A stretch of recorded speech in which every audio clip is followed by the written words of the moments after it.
Chapter 583. He was really rash.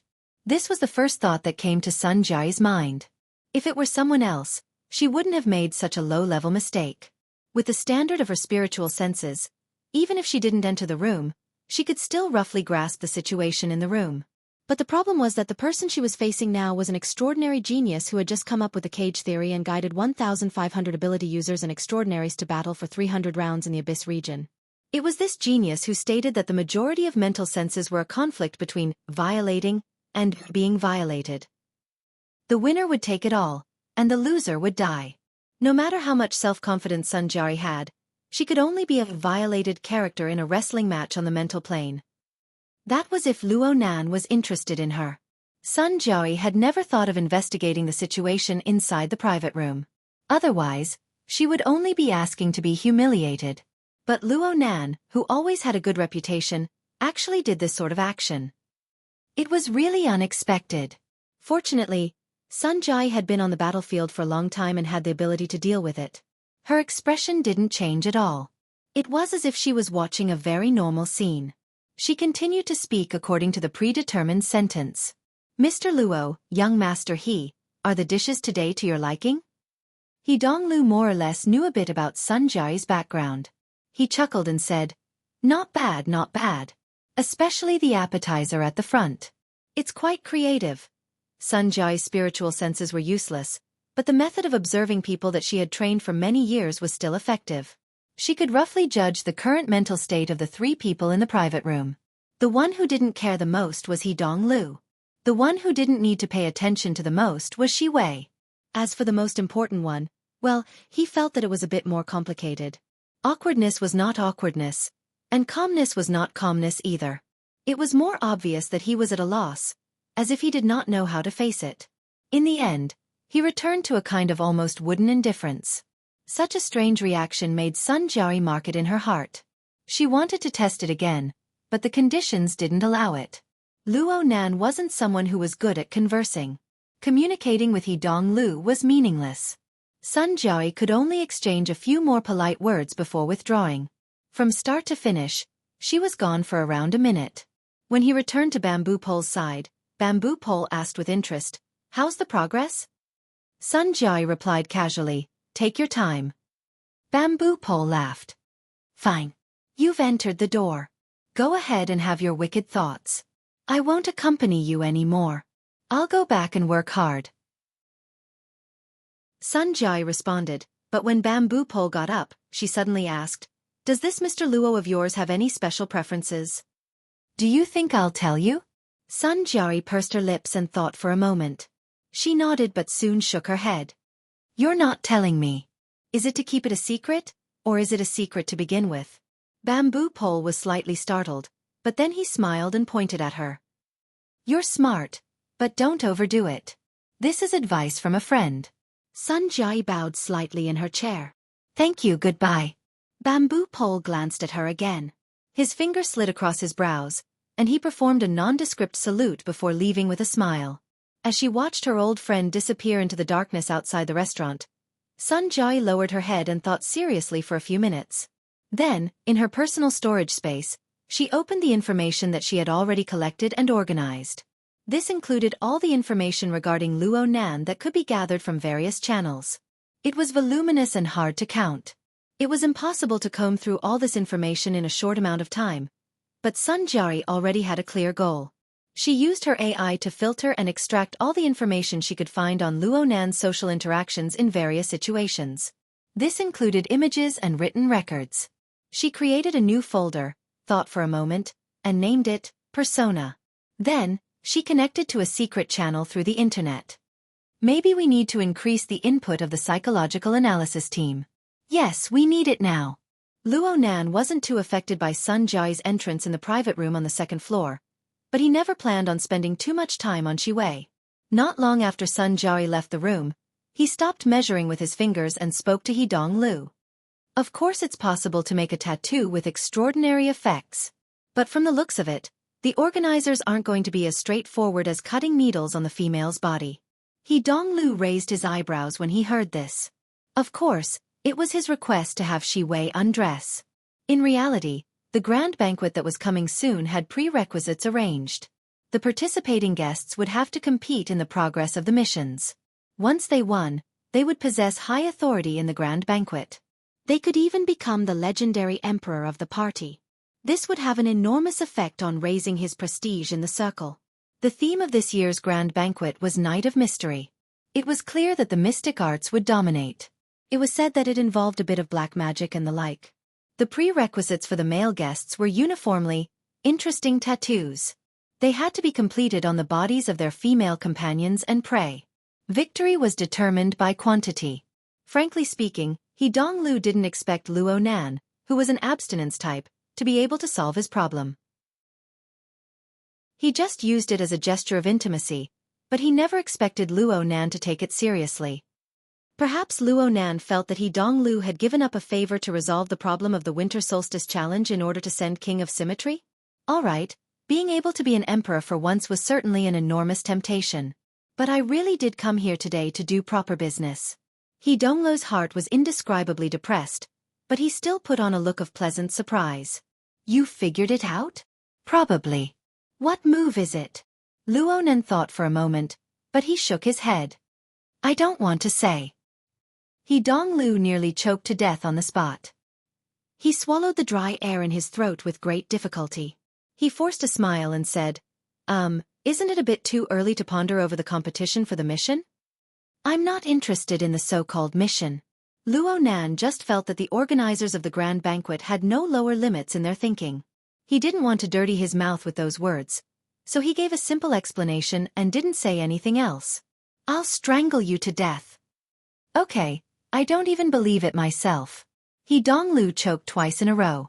He wanted to get a bit angry, but when he looked at Luo Nan's wooden and childish face, it was hard for him to make excessive guesses. He could only console himself. Forget it. In any case, this is just the warm-up phase. There will certainly be further explanations in the future. With my resources, even if I can't compare to you professionals, it'll be fine if I put in a bit more effort. He Donglu glanced at the hot plate that had yet to be cut. He forcefully suppressed the emotions in his heart. Just like the main dish that had yet to be served, the theme of tonight's banquet had yet to be truly spoken. If he were to lose his young master's temper at this time, he would be whipped to death by his old man later. Originally, he wanted to wait until they tasted the main dish before entering the topic, but now he had to do it ahead of time. He Donglu grinned and warmed up his facial muscles. Then he immediately took out an exaggerated tone. Professionals. You can't help but admire them. Especially people like you. Just now on the first floor, I've gained new knowledge. It's truly incredible. What's incredible? Shi Wei tidied up her clothes. Her face was smiling like a flower. She was familiar with the venue. She was a very good partner, so she took out her curiosity and inquired at the right time. He Donglu asked curiously, You didn't see? Oh, you went to take care of that little Barbie. That's truly a pity. You don't know this, but when Brother Luo entered the hall on the first floor, at least a third of the people stood up in a hubbub. They all called him Teacher Luo. How could it be like this? Shi Wei's professional acting skills allowed her astonished and amazed posture to be on point. In comparison, He Donglu's flattering technique was quite lacking. Plus, he was a layman to begin with. No matter how vivid his words were, it would only make Luo Nan feel awkward. There was no better effect. Luo Nan looked at his watch. Right when he was thinking about whether or not he should give a few words of warning, He Donglu finally ended his introduction under Shi Wei's hint. He rubbed his hands and entered the main topic. Hey, I'm a layman. There are some things that I can't explain clearly, so I won't say too much and make a fool of myself. I just need to show my admiration. Then let's have a straightforward. The hedonistic young master played with the tone of the Jianghu quite well. Luo Nan felt that these words were more pleasing to the ear than the previous words. He nodded and said, Just say it. It's like this. I've heard news these past few days.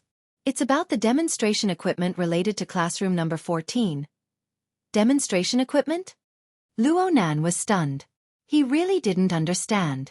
It was the day before yesterday or the day before yesterday. You made a few bracelets and distributed them. You said you were experimenting with the dynamo core. A certain person's mouth was full of layman's words, but Luo Nan understood the meaning. For the sake of He Yuan's face, Luo Nan simply corrected him. That's not a demonstration equipment.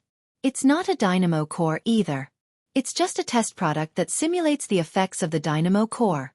It's similar to an integrated chip. It's a tool that coordinates the operation of the blood intent ring. He Donglu actually didn't understand, but he seized the opportunity to slap his thigh. Alright. It's this. It coordinates the blood intent ring. Speaking of which, brother, do you have any plans to mass-produce this toy? Luo Nan went, oh. He repeated the positioning from before. This is just a test product. If there's a market, then it's called a product. He Donglu wasn't good at this, but he was used to being a hedonistic young master. He really had a heroic spirit of his own. Let's be frank. My family wishes to cooperate. Brother, you just need to nod your head, and we'll immediately sign the contract. If there's anything you're dissatisfied with, I'll pull my old man over to talk. Luo Nan responded unhurriedly. I'm still researching the details. I've been making progress all this time. I've already explained the specifics to Sister Yuan. Cough. Don't you find my sister's personality troublesome? Ha! Luo Nan shot a glance over, and He Donglu immediately put on a wide smile. I'm saying that her status in the military and the society are already quite subtle. Adding us to the mix, it won't be easy to coordinate. Plus, with her personality, she always has to be within the framework. Isn't it good to be within the framework? He Donglu nearly couldn't continue. Luckily, he remembered that this aspect was discussed in the rehearsal. He said, efficiency. It depends on efficiency. Especially when it comes to your research. It's like the difference between a public laboratory and a private laboratory. If you share a piece of equipment with someone, you have to arrange the time and take turns. Isn't that inconvenient?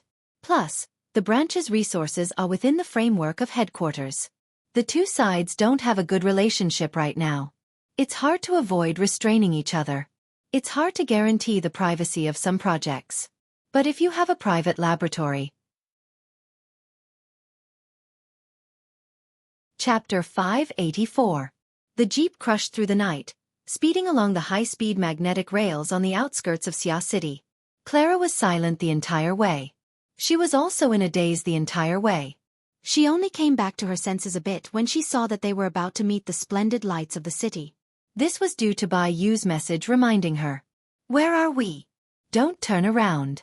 It's freezing me to death. Bai Yu's message was followed by an emoticon of teeth chattering and shivering inside an ice cube. Clara couldn't help pursing her lips into a smile. She looked at the night outside and used the virtual keyboard to reply.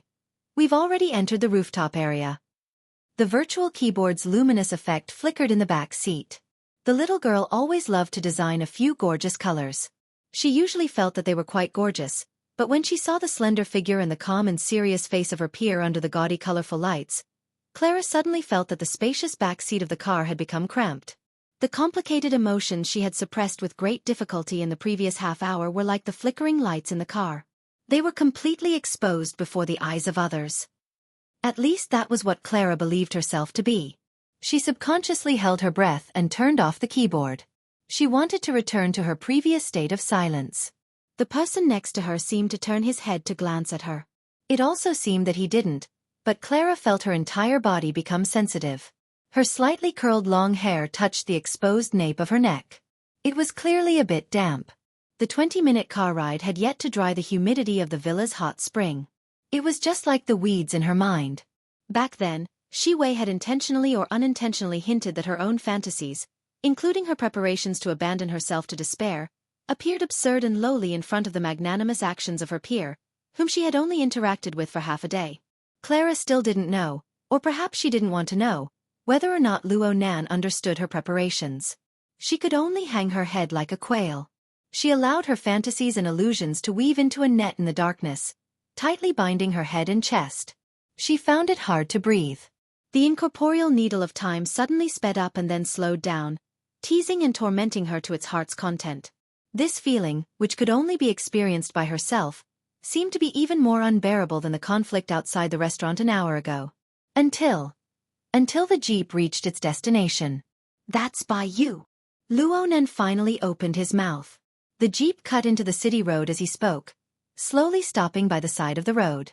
Bai Yu, who had wrapped herself up like a hairy ball, was hopping around under the streetlights. She saw a small tank-like SUV come over, and she subconsciously jumped back a step. Only then did she see the car door open.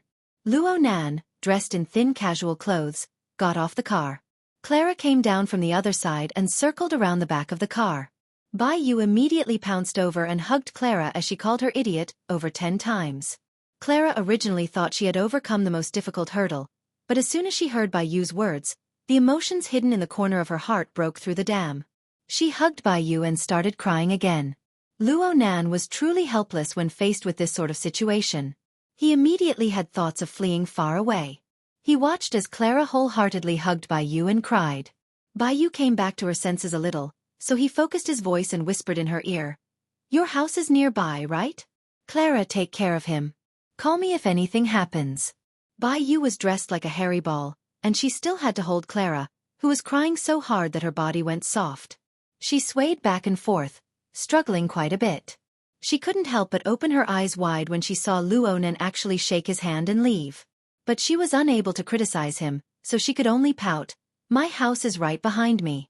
Don't you want to go sit? I have an appointment with someone. I'll be leaving first." Luonan didn't have the leisure to watch the two girls hug each other and cry bitterly. Plus, he wasn't lying. His daily schedule was packed to the brim. He really did have to meet with an important person in a bit.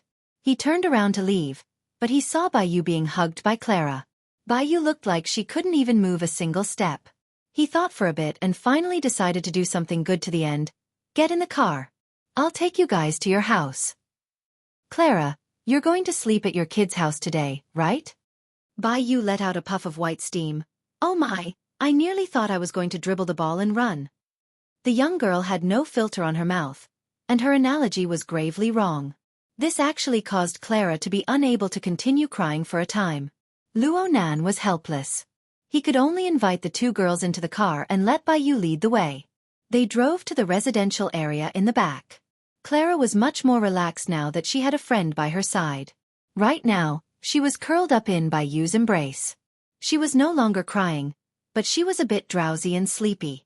This was most likely the aftereffects of her rapidly relaxing mental tension. Clara was between Luonan and Bai Yu, so it wasn't convenient for them to talk. But after thinking for a bit, he took advantage of Clara curling up to indicate Bai Yu to come closer. He reminded her in a low voice. "She's quite lucky. She didn't suffer a huge loss. Just remember this. Also, I didn't tell Brother Hai Jing about today's matter. Don't be happy too early." Luonan felt stifled when he saw Bai Yu's relieved appearance. This girl didn't know how many people were tormented by this matter tonight. He coughed lightly. "You guys need to pay attention. Xia City hasn't been peaceful lately. It seems like some sort of virus is spreading.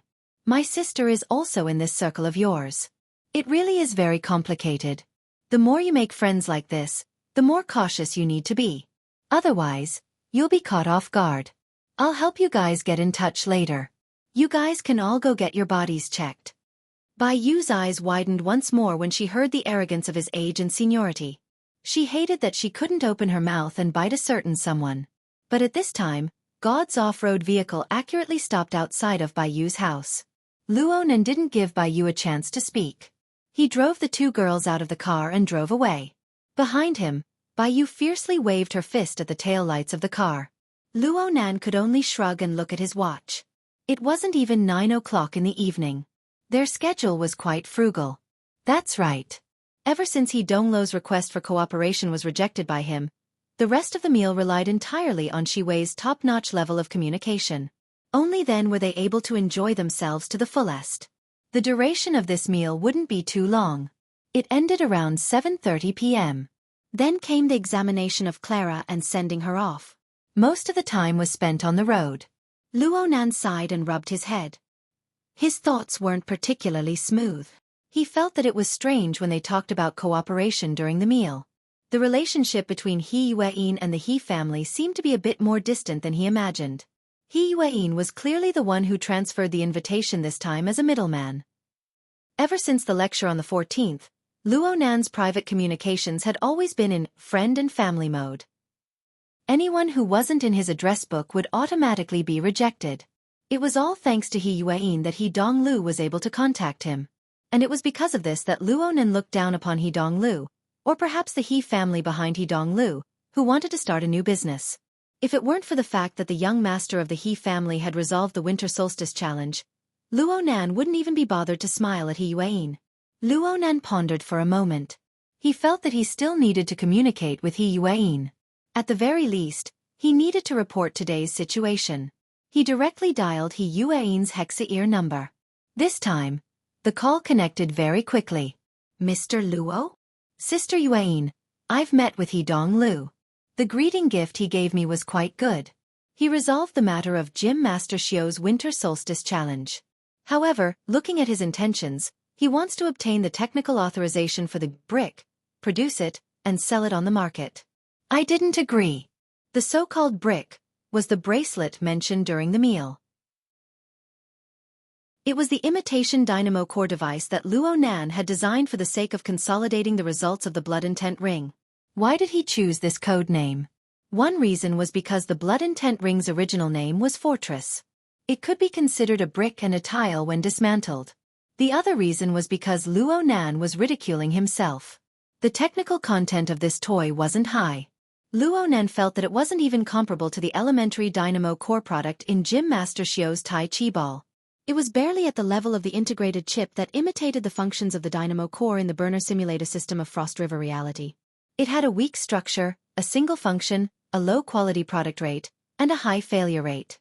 The frame of the blood intent ring was still floating in the abyssal region. It did have a bit of a guiding effect. Otherwise, it would have been too heavy to use as a toy. From Luo Nan's perspective, this brick was the most standard of failed products. It had the backing of the virtual brain system. It had a detailed user manual as a foundation. He had copied and copied, but the first product he created was actually this toy. He himself was ashamed to the point of being flustered, let alone others. So when He Donglu brought up the matter of cooperation with this thing, Luo Nan felt that it was a slap in the face from his perspective. Even if He Yuan wasn't there to separate them, he would still pass it in the first instant. He Yuan did not inquire about the reason or the details regarding Luo Nan's decision. This was her special quality that made people feel comfortable. She absolutely wouldn't waste her breath on things that had already happened. She just used the most practical angle to cut in and seek a more appropriate solution. Donglu is just expressing his attitude. There's no harm in refusing. It won't affect the He family's overall attitude. I remember Mr. saying that you wish to further perfect the design of the brick. If the current research and development conditions provided by the branch are able to satisfy your needs, then there's no need to be in a hurry to deliver the results. We can avoid being distracted. Luo Nan felt that He Yuan had spoken to the bottom of his heart. With 2 hours of dinner time tonight, he could do anything. Of course he could cut off the winter solstice challenge. This bit of price was worth it. Luo Nan naturally had to express his gratitude. In any case, I will certainly be indebted to you for helping me resolve Gym Master Xiao's troubles. I've spoken to He Donglu. Sister Yuan, you might as well help me pass on the message. Luo Nan's words actually contained the meaning of, I only recognize you from the He family. It could be considered a small gesture of support. But He Yuan just replied, Donglu only needs to say it once. Besides, this is what the He family should do. Luo Nan didn't understand these words. Then He Yuan changed the topic. Mr. Luo, I've already sent over the latest information regarding the investigation of the mutant infection. It mentions that although Lan Lin is a carrier of the virus, the relevant departments have already made him harmless after the incident at the municipal plaza on the 17th of last month. We can basically eliminate the possibility of him becoming a source of transmission again. Chapter 585. It was already 9:45 p.m. by the time Luo Nan walked into the house. The clear sound of the zither passed through the door and entered his ears before he even entered the door. The subtle sound of him opening the door was also completely drowned out by the bright and lively sound of the strings being plucked. It was to the extent that in the living room, besides Rui Wen, who was sitting in a standard posture on the piano stool facing the door. No one else noticed his arrival. A family concert? Even though Luo Nan's mood couldn't be considered all that great, he still relaxed a bit. He quietly changed his shoes in the entrance hall and walked into the warm living room. Right now the entire family was gathered around the sofa in the living room, aside from Luo Nan who had just returned. His uncle and aunt sat on the main sofa, shoulder to shoulder, with their backs against the door. Only the back of their heads was exposed. Mo Peng sat on his aunt's side. He rested an arm on the armrest and swayed back and forth, but his body was sprawled on the carpet. He was very comfortable. But in terms of comfort, it still belonged to Mo Ya, who occupied one side of the sofa and the chaise lounge. This sister didn't have a proper posture when lying down. She didn't have a proper posture when sitting. Her slender waist rested on the armrest. Her long legs were half bent and half straight. She was so idle that it made one's hair stand on end. Yet she still held the guitar. Her fingers and the plectrum plucked the guitar strings back and forth. She was as agile and dazzling as ever. This song was adapted from a classic rock song. Mo Ya had returned to her old profession and was in charge of the melody. Luo Nan listened to this part. The interludes and gorgeous polyphonic interpretation, and even the finger-picking techniques were used. The rich timbre and improvisational variations perfectly verified the high validity of the nickname, Finger Palace. Compared to Mo Ya, Rui Wen sat upright under the cover of Mo Ya's gorgeous melody. Not only was her posture much more rigid, she mostly strummed the strings, and she occasionally broke down the chords back and forth. She also appeared much simpler. However, the metal strings beneath her fingers vibrated slightly. The resonant amplification of the single panel box allowed the deep and penetrating timbre to be divined out. This was probably the best standard that the mid-range practice guitar in her hands could achieve. What was even more beautiful was the precise control. It could be said that she had firmly grasped Mo Ya's nearly casual and colorful rhythm. So much so that Luo Nan was nearly unable to distinguish whether the rhythm carried the melody, or whether the melody carried the rhythm. The song was quite simple, but it was almost perfect for two guitars. At the end of the song, before Mo Ya could comment, Mo Peng was already cheering loudly and praising, "Rui Wen's rhythm is unparalleled. Ayo! Speak properly." Luo Shuqing slapped her son's scalp. Mo Peng didn't even have time to complain when Rui Wen stood up from the piano stool. She nodded her head in greeting towards Luo Nan. Only now did the others see Luo Nan enter the door. Luo Shuqing also stood up. She looked up at her watch and frowned. "It's almost 10 o'clock. You've been wandering outside all day. How did you learn from Mo Peng?" "Mom." Mo Peng was just about to prop himself up, but he didn't have any strength left. He was filled with grief and indignation. "I go home on time every day. Why aren't you worried that Nanster will lead me astray? Go upstairs and sleep." Luo Shuqing gave her son a light kick. She had the heart to instruct Luo Nan a few more times, but when she thought of the special circumstances her nephew was in right now, she was unable to continue for a time. Luckily, her husband spoke up at this time. "It's already 10 o'clock. Rui Wen has practiced the piano for nearly 2 hours. She must be tired. Everyone should go to sleep." "Yep. Nan needs to adapt to the new rhythm as soon as possible. You're still young. Learning to enrich yourself and laying down your foundation is the most important thing. You need to calm your heart." Luo Nan obviously knew what his two elders were worried about. He went, "Yep." He didn't make any empty promises. He was just like he was in the past. He was an introverted and quiet child. If he could really be the same inside and out, then that would be the most gratifying result for his aunt and uncle. "Okay. Everyone wash up and go to sleep. Rui Wen can consider going on stage with me this weekend." Mo Ya stood up as well. She grabbed her guitar and stretched her back. She even waved her hands twice in passing, emitting a humming sound.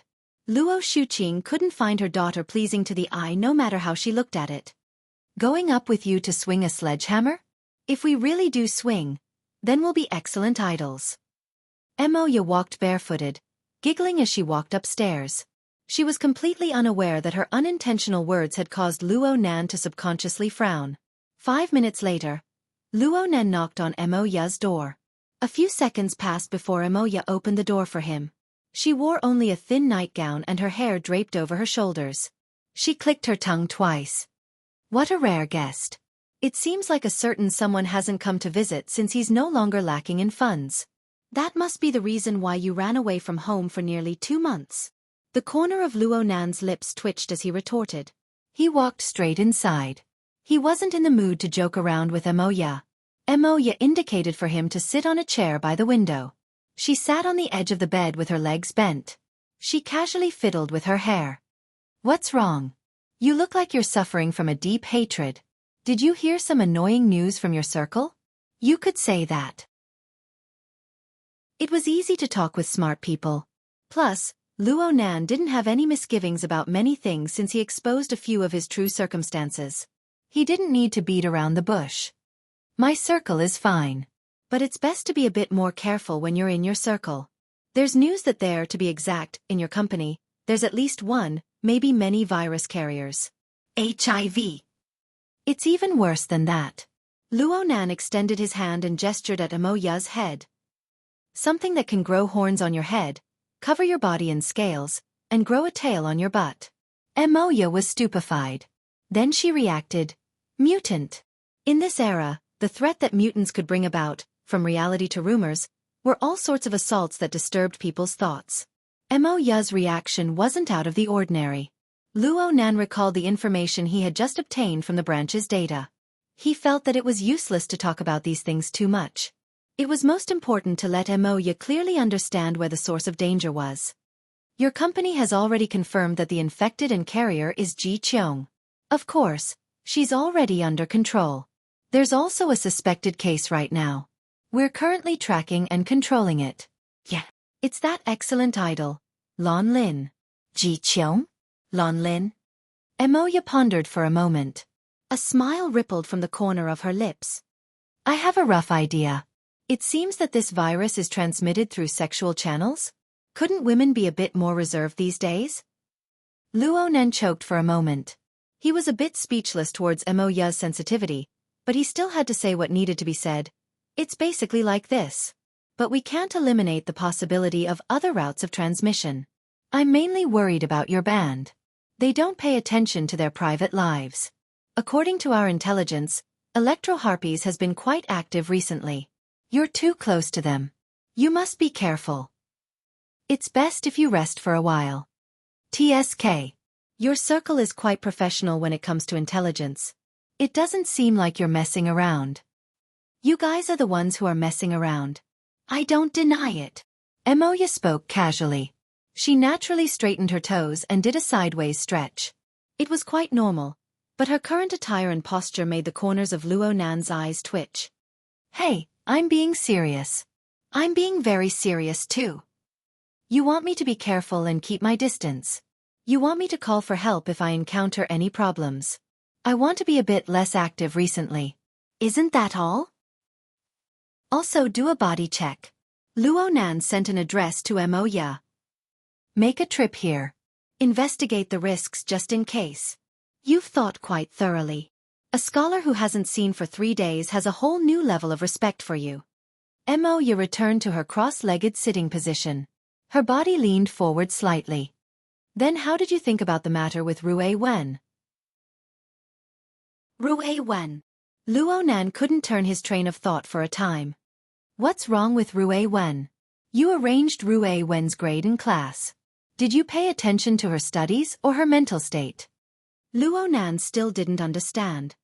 She's only been at school for a few days. Is she tired of studying? Luo Nan spent all day with Rue Wen at Acumen College. He didn't discover anything abnormal. He didn't believe that anyone could discover any changes in Rue Wen's mental state. The smile on Emoya's face faded. I want to ask, how can a child with only 3 to 4 years of memories keep up with the 7th grade curriculum? Luo Nan opened his mouth to speak, but he was unable to make a sound for a time. That's right. He knew that Rue Wen's relatively clear life memories were only about 3 years. At most, it wouldn't exceed 5 years. And within that time, the laboratory and the fighting arena made up nearly all of her elements. Of course this was abnormal. But Luo Nan knew that Quantum Corporation had installed special equipment in Ru Wen's brain when he rescued her from Jack's hands. It was used to control accidents. Under these circumstances, modifying and erasing memories wasn't something hard to understand. The relevant research of the Xia City branch also showed that it was practically impossible to form a complete personality with 3 to 5 years of memories. So there was reason to suspect that Ru Wen should have possessed a relatively mature behavior pattern early on. It was just that the relevant memories were all erased by Quantum Corporation. Ru Wen's current situation was formed on this basis. With Quantum Corporation's methods, the only way to find out about Ru Wen's past situation was to flip through their database. But there was already a slim chance of completely recovering her past memories. It was useless to tell Mo Ya too much about this complicated matter. Mo Ya's focus wasn't on this. She only has 3 to 4 years of memories, and she only has the ones from the underground fighting arena. This means that Ru Wen's learning foundation is practically zero. Even though she's very smart, it would be very difficult for her to catch up in a short amount of time. What's more, everyone can see that her energy and interest aren't on this. Luo Nan could only admit it. That's right. I don't really understand the situation in your circle. I can only ask you. Do you think she'll be able to live a normal life in another 10 years with the current trend? What I mean is that she'll have a normal social circle. She'll become a complete person in society. She won't just live on a certain side. Why do I feel like you're talking about her being a gangster?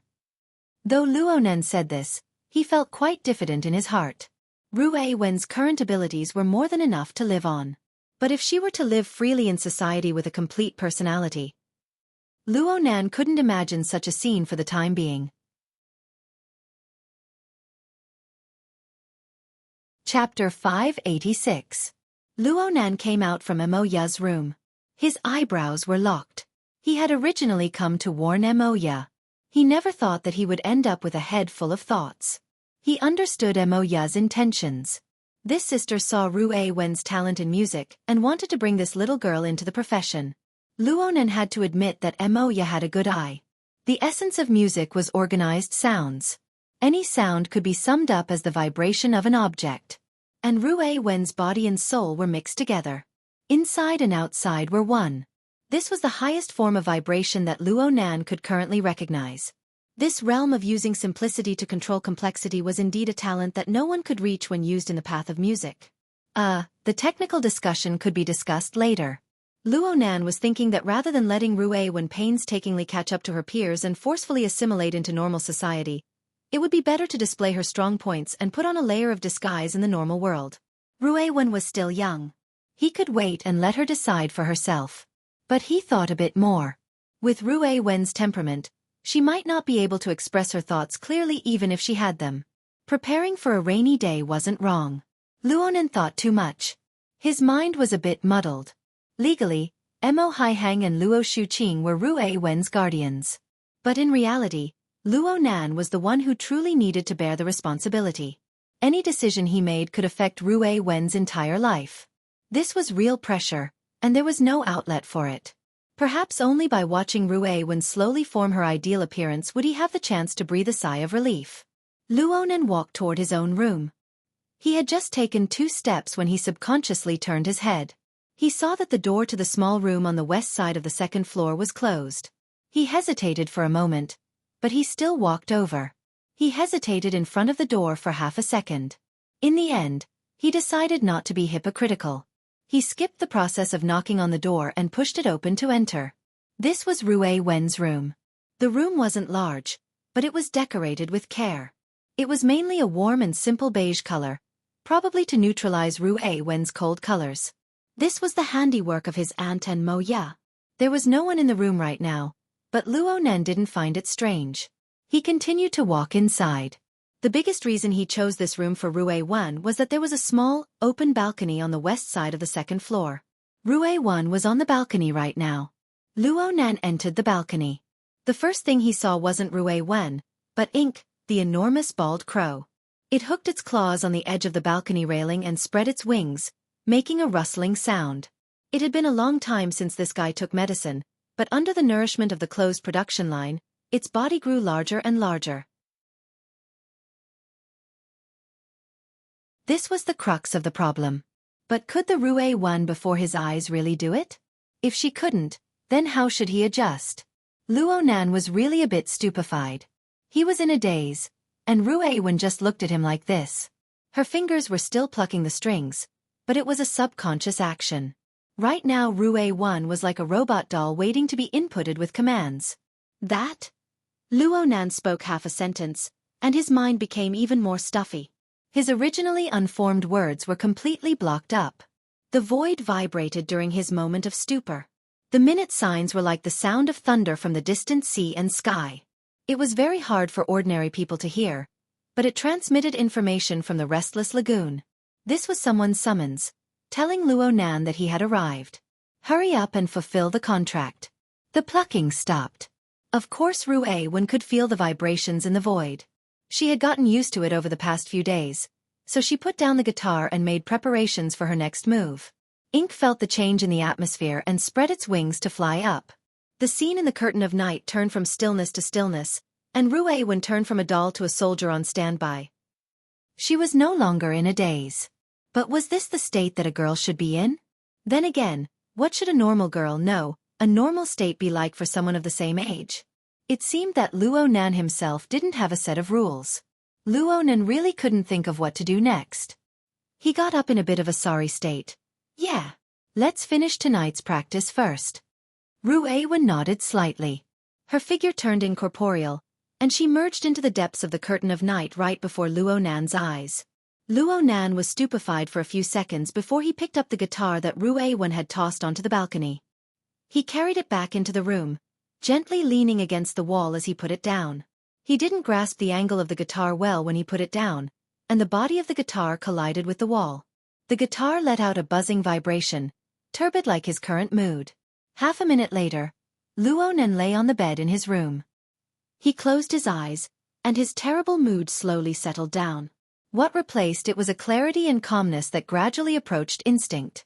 Luo Nan's mind broke through the cage, piercing through the turbid mental region of the public. He entered the lagoon. A similarly chaotic and even more berserk domain. In the lagoon, the power structure that came from Ghost Eye was like a shining lighthouse amidst a violent storm. It mocked the position and depth of extraordinaries, and it issued a provocation to Luo Nan. Come, come, come. Let's fight another 300 rounds. After the 14th lecture ended, Ghost Eye Che-E displayed his specialty in being shameless. He claimed to have lost the wager and willingly stayed in Xia City to serve as Luo Nan's sparring partner. She wanted to squeeze out elements that could be used by Luo Nan from the cage theory that Luo Nan had elucidated and put into practice. She wanted to improve her own foundation and seek a new breakthrough. This was the judgment of Her Majesty Empress Wu. There was a 70 to 80% chance that it was true. For an extraordinary to cast aside his pride, there really weren't many people in this world who could do anything to him. Ghost Eye stayed in Xia City as he wished. In the outer seas, he trained with Luo Nan in the lagoon every night. No matter what his intentions were, Luo Nan needed a sparring partner like this. He needed it more than anyone could imagine. Luo Nan didn't immediately step forward to meet Ghost Eye's provocation. Instead, he calibrated his position and locked onto the depths of this chaotic storm zone. There was another target drifting erratically, and he poured the strength of his mind into it. A rigid barrier towered in an instant, and the impact of the storm was greatly reduced. Luo Nan entered the fortress constructed by the configuration of the Ring of Blood Intent. This structure was still simple and crude. It was the standard big, stupid and thick. Compared to Ghost Eye's extraordinary domain that spanned across the storm, it was quite lacking. But it was this kind of structure that formed the necessary foundation for Luo Nan's assault on the lagoon region. It was like a ship. It could carry a crew, and it could travel amidst the howling winds and huge waves. As Luo Nan's telepathy entered the fortress, the 100 or so telepathic thoughts that had been rather quiet within the area surrounding the fortress quickly became restless. The corresponding information was sprinkled to every corner of Xia City through the psychic wave network and a few other channels. In the blink of an eye, telepathic thoughts gathered one after another from every region of Xia City. Most of them were transferred through the psychic wave network. There were also a few who came through the bracelet that Luo Nan had distributed 2 days ago. In any case, the number of telepathic thoughts that came from different people within the fortress broke through the 500 mark in a short dozen seconds. This was pretty much the total number of ability users who could enter the fortress through the configuration of the Ring of Blood intent after lesson number 14. Due to the pressure of the lagoon region storm and the limitations of the extremely simple configuration, a considerable portion of ability users had their consciousness in a half-muddled state after entering the fortress. It was very difficult for them to communicate with others. They only retained their basic perception abilities. Only a few B-rank mental users, such as Gao Meng and Bamboo Pole, could maintain the flow of telepathic thoughts to communicate. But no one was chatting with Luo Nan at this time. For the 500 ability users within the fortress, every second in the lagoon region was incomparably precious. And Luo Nan and Ghost Eye's attack drill was a carnival that belonged only to them. That's right. This was a carnival. Luo Nan borrowed the strength of the fortress to blast Ghost Eye with his first shot. He pushed against the energy turbulence of the lagoon region, transmitting the destructive shock several dozen kilometers away. Chapter 587. The revelry didn't last too long. Approximately 30 minutes later, the supernatural attack from Ghost Eye above the abyss region was like the receding tide of seawater. It receded layer by layer until it was far beyond the limits of human perception. At the same time, Luo Nan, who was leading the operation of the fort, had his spirited aura vanish into the void. It was indistinct and undetectable. The evening demonstration ended here. Some of the ability users within the fort withdrew their consciousnesses. Some wanted to stay for a while longer.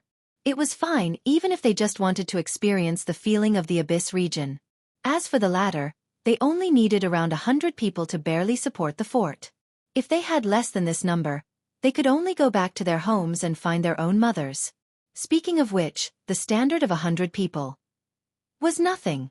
For the ability users who were fortunate enough to participate in this matter, most of them were able to experience the magnificence of the abyss region in advance with a C-rank standard. They could ponder over the marvels of their own domain. Such a good thing was something they didn't even dare to dream of 5 days ago. It was only within the boundaries of Xia City that Teacher Luo was keeping watch. It was only because of the incomparably marvelous Ring of Blood that they were able to construct this fort, that they had this opportunity. At this very moment, the ability users of the Xia City branch, of course, were the lucky ones who participated in number 14 Luo Nan's lecture. They were the targets of envy, jealousy, and gnashing of teeth from the entire world. Just this sense of superiority was enough to bestow them with powerful motivation. Even though Luo Nan's bracelet had yet to be popularized, the cost of using the SVIP model of the psychic wave network was not cheap. The ability users of Xia City still relied on their surging enthusiasm to continue the operation of the fort until the latter half of the night. Only when most people were exhausted of energy and were forcefully kicked out of the psychic wave network did the fort stop. Early in the morning, the cold air and the morning mist of the seaside mingled together and swept through the city. The neon lights of the business district still illuminated the city's sky.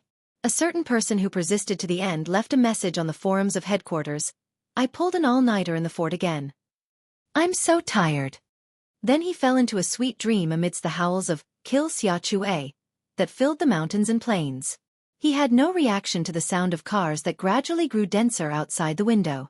A commercial vehicle that had been parked in the residential district for half the night started up and slowly drove out.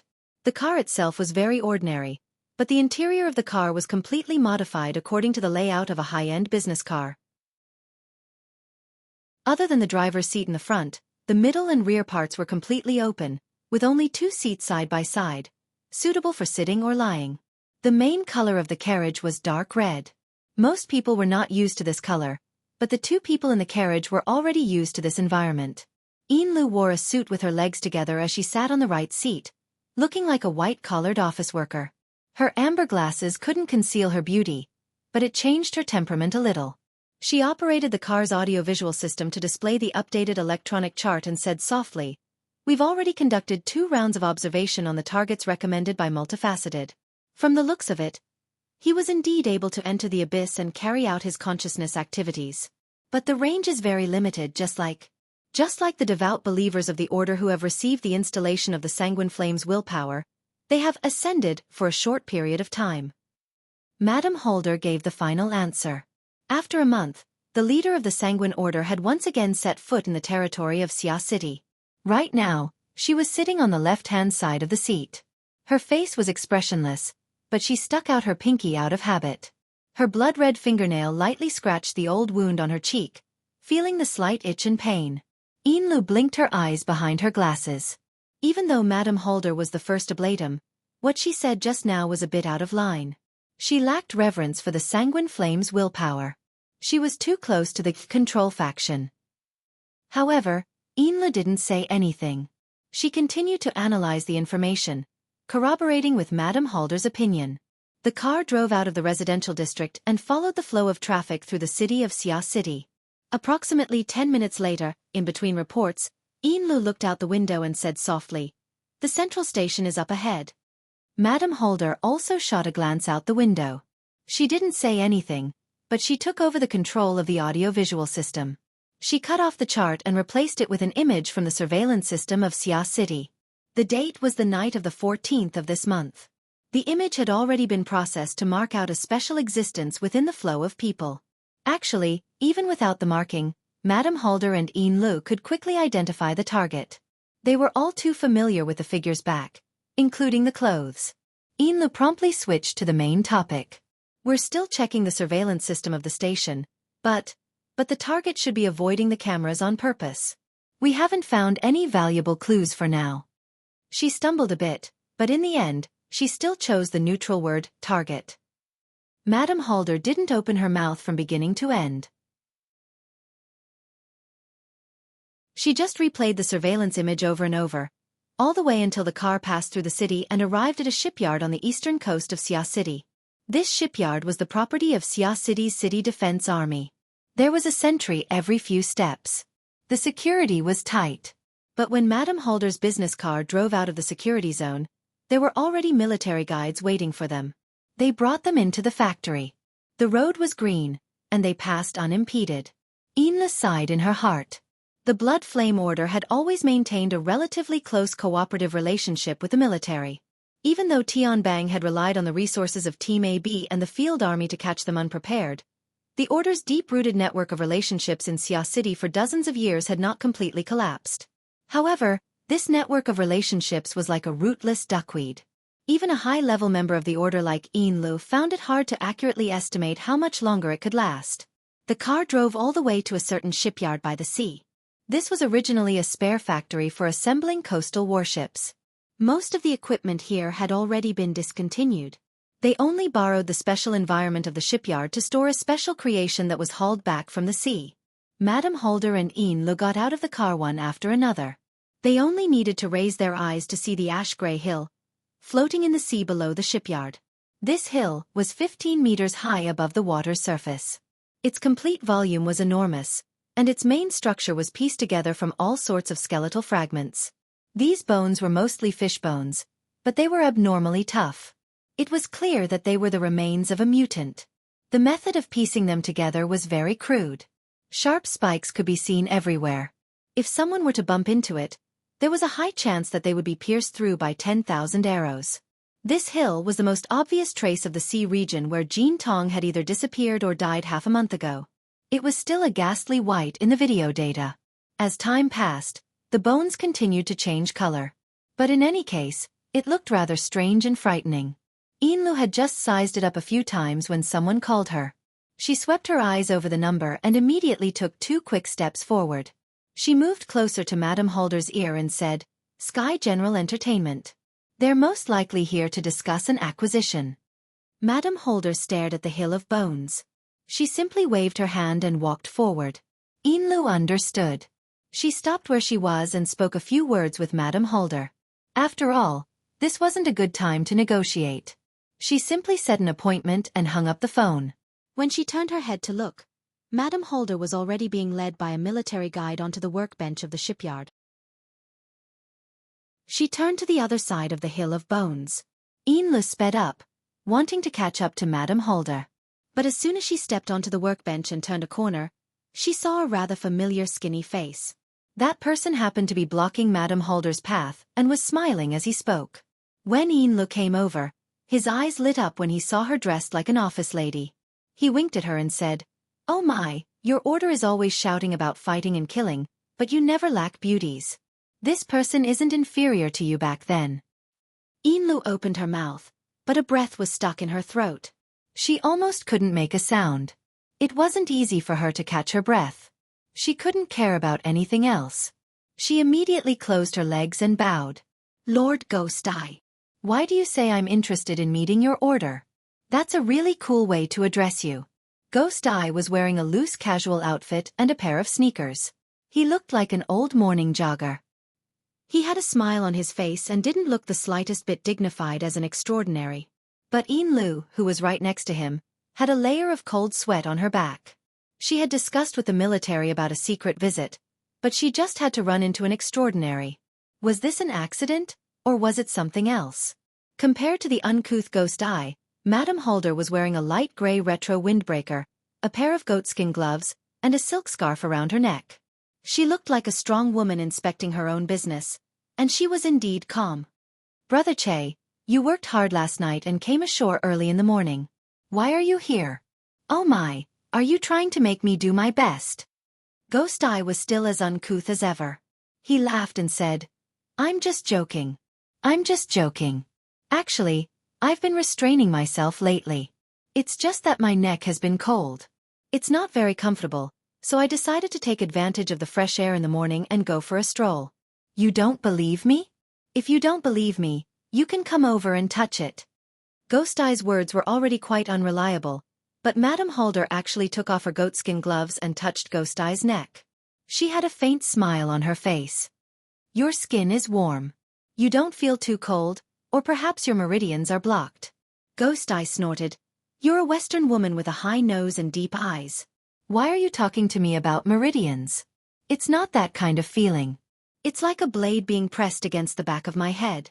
It's cold and sinister. TSK TSK. It's not as comfortable as your little hand. Madame Holder ignored Ghost Eye's last words. She withdrew her hand and put on her gloves once more. She played down the situation and said, a blade pressed against the back of my neck. A murderous aura. Xia City has a free sparring partner like you. It's simply a business without any capital. Is there anyone who's dissatisfied with you? Chapter 588. Madame Holder and Ghost Eye sat on the workbench in the shipyard. It was as if they were talking in riddles, or as if they were old friends exchanging greetings. They did not exchange many words, and then with smiles on their faces, they walked away, one going up, the other going down, and did not meet again. Yinlu followed behind Madame Holder. Aside from the initial greeting, she didn't say a word. She only knew that the two of them were talking about last night's drill in the Abyss area, but she couldn't guess the specifics. But what she could be sure of was that Madame Holder and Ghost Eye must have reached some sort of tacit understanding. Otherwise, why would they have to create a coincidental encounter in this military base for others to see when and where they could talk about such gossip? Yinlu lowered her eyes. A month ago, she was only one of the 2 deputy officiants in the order. But now that the traitor Ran Hong was dead, she was undoubtedly the first in line to inherit the position of officiant. Her position in the order had risen to an unprecedented height. But when did Madame Holder and Ghost Eye get in touch? The two of them had such a close friendship. But no matter what kind of difficult situation they were in, Madame Holder never revealed anything. Why was that? Yinlu had a subtle feeling in her heart, but no matter what, the benefits were immediate. No matter how dire the blood flame order was, having an extraordinaire appear and communicate with them in a friendly manner was an excellent card to play. The guiding personnel of the military were dumbfounded at this moment. To him, this was undoubtedly a very important piece of information. And when this information was sent to the military decision-makers, it would probably boost the blood flame order, which was currently in a rather passive position in D City. Yinlu pondered over this in her heart, but since Madame Holder didn't say anything, she couldn't ask. A minute later, Ghost Eye, who had finished circling around the white bone mound, did not even say goodbye and just left. She finally calmed down and carefully observed the white bone hill that was right in front of her. In fact, the higher-ups of the Blood Flame Order had already analyzed the white bone mound from all sorts of images and information. This time, they were seeing the real thing in person to verify their previous analysis. Yinlu soon confirmed that 99% of the White Bone Hill structure was based on the Blood Soul Temple. As for the remaining 10%, it was just a deviation caused by the impact of the energy. Most importantly, even though it had been half a month, he could still vaguely feel the special spiritual waves radiating from it. Outsiders wouldn't be able to guess, but as the deputy officiant, Lu could tell at a glance that during the process of shaping the White Bone Hill, there had been an astonishing energy exchange. Within the church, this energy exchange was also called blood sacrifice. How could such a thing in such a form appear in the sea where Jin Tong disappeared or died? Could it be that it was really as some people had guessed, that the one who had already died in battle at the Aurora Cloud capital had revived using a secret technique? Lu did not voice out such a taboo guess. She remained silent until Mrs. Holder signaled for them to leave. Under the more cautious and respectful welcome of the military guides, the two of them got back into the MPV and drove out of the factory. In the car, Madame Holder had been resting with her eyes closed, or perhaps she was deep in thought. Only when they reached the highway did she open her eyes and speak. Luonan wants to kill someone. Lu was suddenly stupefied. Her thoughts had been swaying between the White Bone Hill and Ghost Eye. She hadn't thought of Teacher Luo, whose name had already shaken the world even though he hadn't reached adulthood. She was a bit stupefied for a time. Luckily, she quickly came to her senses. Madame Holder and Ghost Eye had mentioned the drill in the Abyss region earlier. Luonan was the core character. But the matter of killing someone. Madam, who do you think Luonan wants to kill? Madame Holder took off her kid leather gloves and placed them on the armrest of her seat. Her right hand, which had just caressed the back of Ghost Eye's neck, opened and closed twice. She spoke a few seconds later. According to Ghost Eye's explanation, Luonan is using the drill-in name to familiarize himself with the attack patterns of the Abyss region. In reality, he's using Ghost Eye as a simulated target. Since he's using Ghost Eye as a simulated target, it's very likely that the target is a mental type extraordinary. Lu was speechless. She said after a while, even if he's practiced 100 or 1,000 times, he'll still kill extraordinaries as he pleases. Her voice suddenly cut off. Lu thought of Jin Tong at this moment. Madame Holder's gaze stared at her own right hand. She muttered, Ghost Eye means that he can faintly sense a certain hidden threat. Perhaps that threat is Luonan's trump card in beheading Jin Tong. But Jin Tong is a fleshly type after all. It's very hard to completely imitate his previous experience. That's why he needs Ghost Eye as a live target. There are only 30 or 40 mental type extraordinaries under the heavens. Who could it be? Lu didn't speak. She was still digesting Holder's judgment. Even though the logic was complete, it was still very hard for her to completely agree with it. Madame Holder didn't dwell too much on this matter. She most likely wanted to gather more information before making a judgment. However, she made a decision. Notify Sky General Entertainment. Let's shelve the negotiations over Mingtang Culture's acquisition. Madam. According to Multifaceted's explanation, Luonan and Mingtang Culture have quite a deep connection. We need to have a channel to facilitate contact. Lu responded with a yes, and immediately made a call to the negotiating side. She didn't care how astonished and angry the other side was. The matter was settled in less than a minute. When the call ended, Lu was just about to ask for instructions when Madame Holder took the initiative to ask her, What do you think about Ghost Eye? Lu was a bit startled. She didn't know what to say for a time. She simply shook her head. I haven't studied him in depth before. I don't dare to make a rash judgment. Madame Holder laughed soundlessly. She didn't bicker with Lu. She continued, Ghost Eye seems to be frivolous, but he has everything an extraordinary should have. His judgment far surpasses that of a normal person. That's fine. When it comes to extraordinary cultivation, he's far more curious than the vast majority of extraordinaries. Correspondingly, he doesn't pay much attention to mundane matters. You need to remember this. Li's heartbeat increased by a notch. There was no doubt that Madame Holder was deciphering the mysteries of Ghost Eye's relationship with her. To the Blood Flame Order, which lacked a core of extraordinaries and a sacrificial artifact to suppress them, this was an extremely important resource. Regardless of whether it was sooner or later, if she could learn the truth, it meant that Li's position within the Order and in Madame Holder's heart had been further solidified. Lu felt as if she had returned to the time when she received the Order's fundamental secret technique. She listened attentively to Madame Holder's every word and committed them to memory. There wasn't much information regarding Ghost Eye. It was nothing more than contact information, communication skills, personality analysis, and so on. Madame Holder only took 2 minutes to finish explaining everything. In the end, she sighed with emotion. Ghost Eye is the kind of person whose curiosity is greater than his ambition. He likes to meddle in other people's business and care about old relationships. Out of all the extraordinaries, he's practically the most suitable to befriend and rely on. It's just that the more favors are used, the thinner they are. In recent years, I've needed him, but he hasn't needed me. Our friendship of 20 years can only withstand 2 or 3 troubles. If it goes any further, it'll most likely not last. Yin consoled, if we can get past this hurdle, the order will be promoted, and our status will be close. Perhaps. Don't say these meaningless words.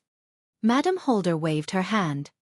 Rather than thinking about these useless things, it's better to think about how to clean up the loose ends in Xia City and open up the situation in T City.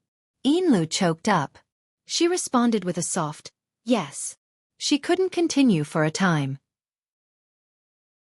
The difficulties faced by the church after the relocation of their foundation had far exceeded their worst expectations.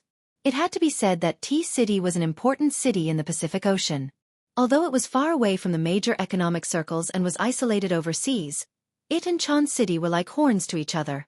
They faced each other from a distance and just so happened to be 2 important strategic strongholds protecting the Deep Blue World. It was also one of the core offices of the current world government. The strategic location was admittedly good, but it was also a place where wind, clouds, dragons, and tigers converged. The government, the military, the capital, and the powers of the inner world intersected. For an outsider like the Blood Flame Order, it was far too difficult to take root there. Madame Holder had always viewed T City as an important backup base for the past decade or so. She had transferred many industries there and had a legal and reliable identity. But this could only guarantee their ability to survive in normal society. In the inner world, where power and foundation were valued, the Blood Flame Order was a secret order. Their foundation of believers was in a half-collapsed state. They were like rootless duckweed. If this was all, they could still immerse themselves in business and slowly plan. But they never expected that at this critical time, Chan City, which was supposed to be the most stable, would stir up trouble. The impact spread to T City as well. Gradually there was chaos. Yin understood that under these complicated circumstances, Madame Holder had put down the multitudes of affairs in T City and returned to Xia City. Aside from dealing with the loose ends of moving out of Xia City, there was also a large part of it. Madame Holder saw that the situation in T City was difficult and hoped to find some external power that she could borrow. Right now, Madame Holder had found Ghost Eye, but this wasn't enough. Several minutes of oppressive silence persisted in the commercial vehicle until news from the outside came in. Yin received the latest intelligence from the Pacific Ocean. Calling it intelligence was a bit of a stretch. The news had just been released when it became the most explosive news in the inner world. The Ability User Headquarters and the Order of Justice have put aside their negotiations, but they immediately announced the news of a new plane to the outside world. Confirmed? What's the specific location? Yin felt a bit bitter in her mouth. Confirmed, but there's no specific location. We only suspect that it might be a subsidiary plane of the Deep Blue World. Madame Holder was silent. Yin paused. In the end, she couldn't help but speak again. T City is definitely within the exploration radius. According to the official exploration principles, the recruitment of personnel is imperative.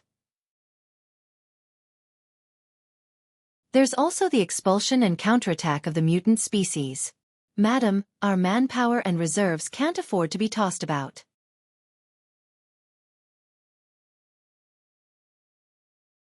Chapter 589. Tomorrow was the winter solstice. It was the time of year when the night was the longest. The weather in Xia City hadn't been too good for some time now. At 5 o'clock in the evening, the sky had clearly darkened. Shadows flickered in the depths of the jungle on the north bank. Add to that the shop or coarse caws of the resident birds. Those who were a bit less courageous might not have the guts to walk on the forest paths. However, inside the gear building in the jungle, the public activity area on the second floor of the basement was brightly lit. Due to the lighting, the side of the waterway near the sandbar attracted quite a few fish and shrimps from the bottom of the lake. They stuck close to the glass wall and bumped into each other. As for whether it was interesting or strange, that would depend on the aesthetic of each person. None of the people who stayed here paid attention to this scenery. They sat around the bar counter, laughing and joking. The atmosphere was lively. Aha, serves you right. Shui Lei drank a bit of alcohol. Since he wasn't of legal drinking age, he lacked experience in this area. It was inevitable that he would get a bit drunk. Of course, the most important thing was that the difficulty of the winter solstice challenge had silently melted away. A large chunk of his mind had been swept away, and his bold and cheerful vigor had returned to his body. His voice grew increasingly resonant. This is what happens when you want to eat alone.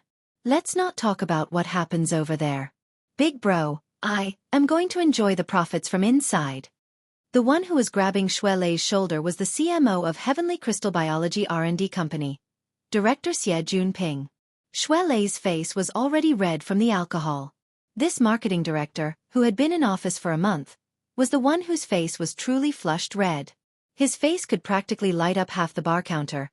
Haven't you seen the energy sector these past 2 days? It's been going straight up and down without any twists and turns. Getting a sum of money at this time is an extreme operation. Intelligence, decisiveness, ability, and luck are all indispensable. Or should I say, ever since I got to know you guys, my luck has been off the charts. Those people from headquarters are courting death. They actually wanted to hide this sort of thing, and they weren't able to hide it. Shui Lei was already an outstanding member of the Xia City branch.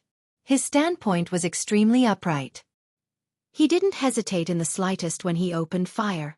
Not many people knew about the storm that had suddenly arisen on the other side of the Pacific Ocean. The intelligence obtained by the Xia City branch only showed that Chan City's ability user headquarters and the Order of Justice had discovered a plane similar to the Deep Blue World for some unknown reason. It was said that the two sides were originally preparing to develop it in secret, but during the course of negotiations, such an important secret matter was inexplicably leaked. This sneak attack left both the Ability User Headquarters and the Order of Justice in a rather sorry state. Not only did they have to deal with the inquiries of various powers over the past 2 days, they also had to question the other party's ability to keep secrets and even their most fundamental attitudes. It was said that after the leak, the high-level talks between the two sides had ended on bad terms many times, and now the negotiations had been put on hold indefinitely, but the impact caused was hard to clean up. At first, everyone was a little confused, not sure if it was a fact or a rumor. Later on, even more detailed information was released, and there was even a piece of extremely critical and deadly information such as, the party involved does not have the exact coordinates. At this moment, everyone finally came back to their senses. You two haven't even figured out the situation yet, and you've already scratched each other's faces until they're covered in blood. It would be a waste not to see a joke, and it would be a waste not to take advantage. At that moment, the big and small investors all entered the market. Regardless of whether they could catch any fish or not, they had to muddy the waters first. The turmoil in the global stock market was just one side of it. Xie Junping, who was an outsider, had already taken the opportunity to take a bite out of it. Satisfied, he left to watch the show.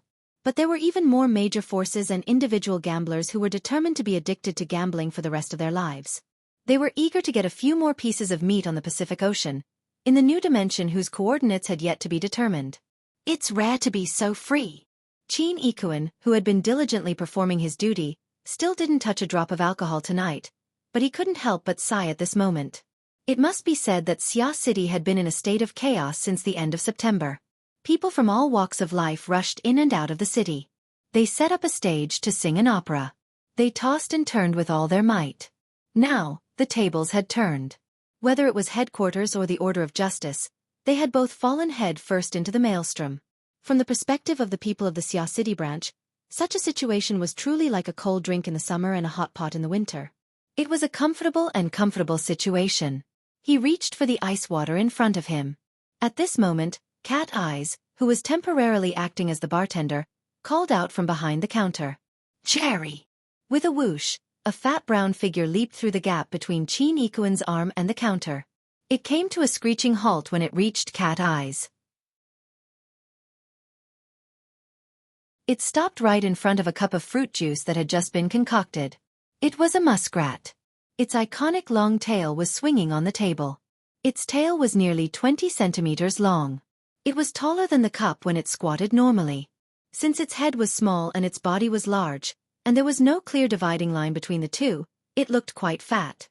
But among its kind, this size was still considered underage. It was already very close to Xie Junping and Xie Junping. Xie Junping was especially startled by it. But when Xie Junping turned his head and saw the big fat fellow in front of him, not only was he not annoyed, he laughed out loud instead. "See? I told you that this little fellow isn't an ordinary creature. I was screwed over by it back then." As he spoke, he reached out to touch it. However, the muskrat, who had been named Jerry, still maintained an extremely high level of vigilance. It twisted its body and circled to the other side of the cup. It even revealed its sharp incisors at Xie Junping. TCH. Narrow-minded. Xie Junping still wanted to tease this little fellow, but Cat Eyes had already given him an order. "Send it to your mother." As Cat Eyes spoke, she gestured with her hands and pointed at the end of the counter where Rue Wan was sitting silently by herself.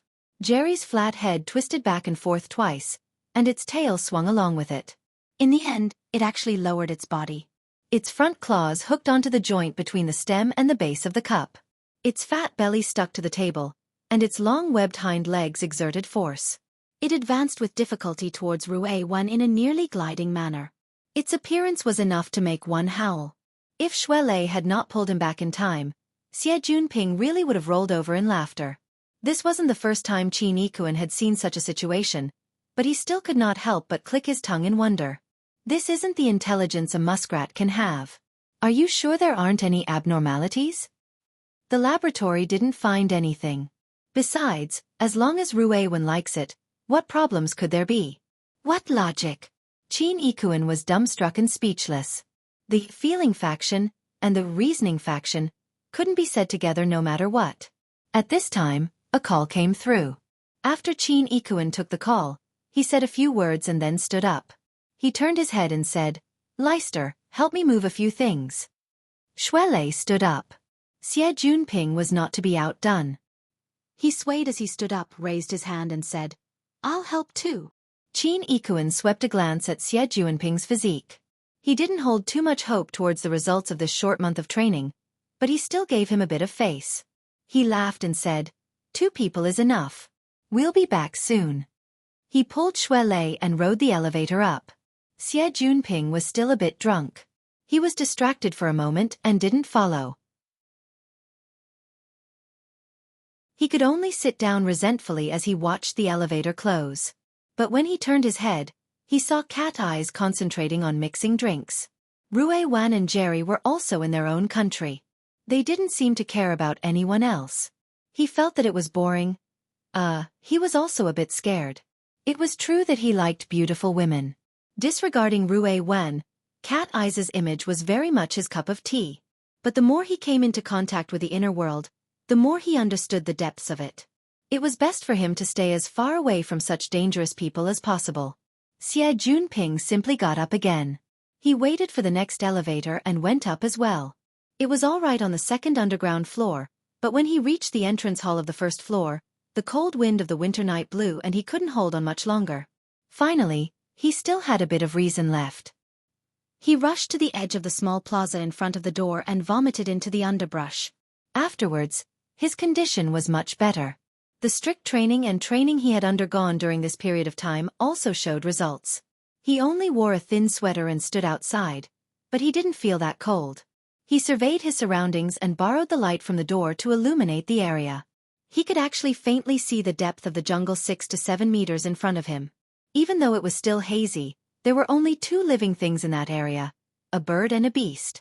Neither of them could escape his senses. According to Dean Wan's words, he was already able to synthesize sound waves, smell, heat radiation, and many other perceptual differences. He was able to distinguish living things from the surrounding environment. According to the inner world's terms, this was spiritual sense. At this step, even though it was far from being an awakening, it could be said that he possessed a certain amount of extraordinary strength.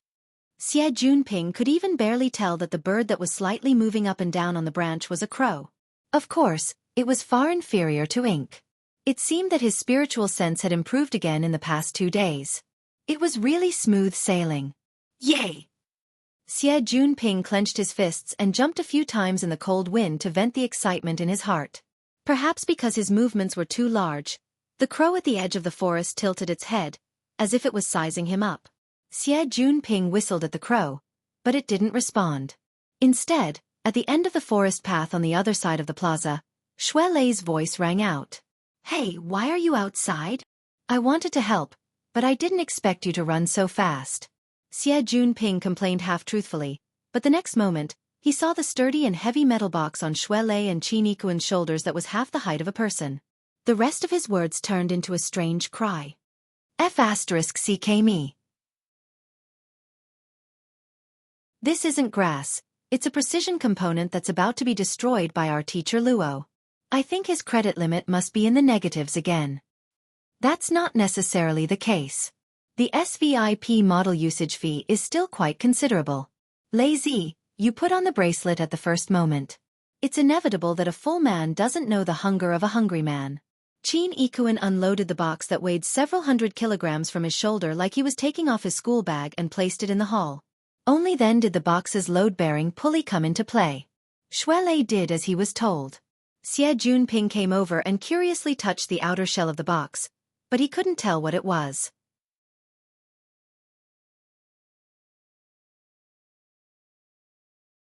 Chapter 590. No one took a crow that could be seen everywhere seriously. Xie Junping and the other two walked into the hall. The boxes weighing hundreds of kilograms made muffled sounds like thunder as they stepped on the ground. This is our teacher Luo. From Shui Lei's perspective, this bit of weight was nothing. But he had a problem with Luo Nan's way of doing things these past few days. It wasn't easy for me to get into the basics of Sans Ho. I've been messing up my schedule these past few days. I can't leave the front door, I can't take a step out of the back door.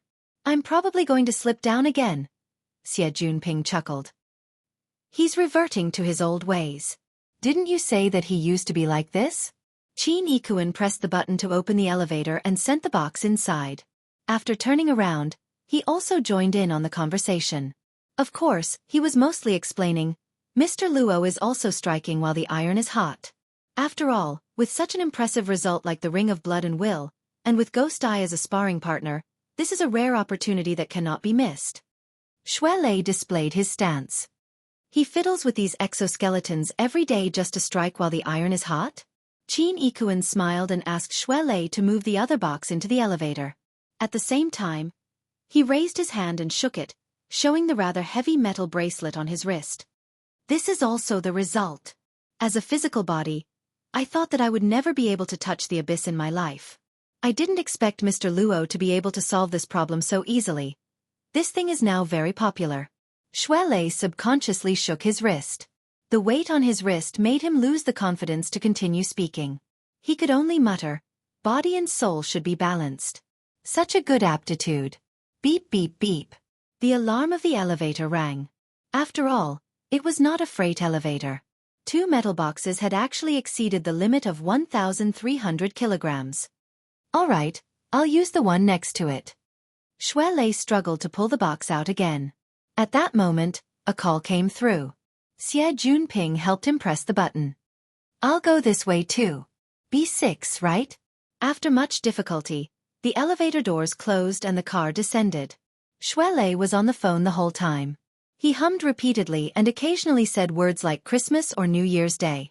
By the time the elevator arrived, he still hadn't finished speaking. Xie Junping then helped Shui Lei pull out the box. At this time, Qin Yikuan was already waiting outside. He was swiping his authority, which was to verify his identity. Xie Junping felt a toothache when he saw this scene. A good portion of Gear's 7 basement floors were remodeled by Yen Hong during this period. Because he had always been engaged in highly classified research on the archetype format and the burners, these underground buildings had practically been transformed into a heavily guarded fortress by him. When Xie Junping and Luo Nan first came here, they suffered a loss due to the issue of authority. Whether it was him or Luo Nan, neither of them liked this sort of arrangement. They simply abandoned most of the defense systems when they took over. However, Luo Nan had clashed with headquarters last time, and Gear had been severely damaged by headquarters tank and the others. They had no choice but to consider the issue of safety when they repaired it. Plus, Luo Nan had been using Gear as a base for research these past few days. The corresponding defensive measures were reinforced layer by layer. This was especially true for the 6th floor, which was the main laboratory. The 7th floor, which contained the mainframe database, energy station, and other core installations, had already been built into a small fortress by the technical staff of the Xia City branch. It was said that according to these safety standards, even if an extraordinaire were to charge over, these 2 layers of the fortress would be able to hold out for 1 to 2 minutes. This was enough time for the Xia City branch to take the next step in providing reinforcements. Safety and convenience could not be balanced at the same time. The higher the safety factor, the lower the comfort factor. The 2 boxes of equipment parts were actually much simpler here. They were directly sent through a conveyor belt to the laboratory's warehouse for classification and inspection.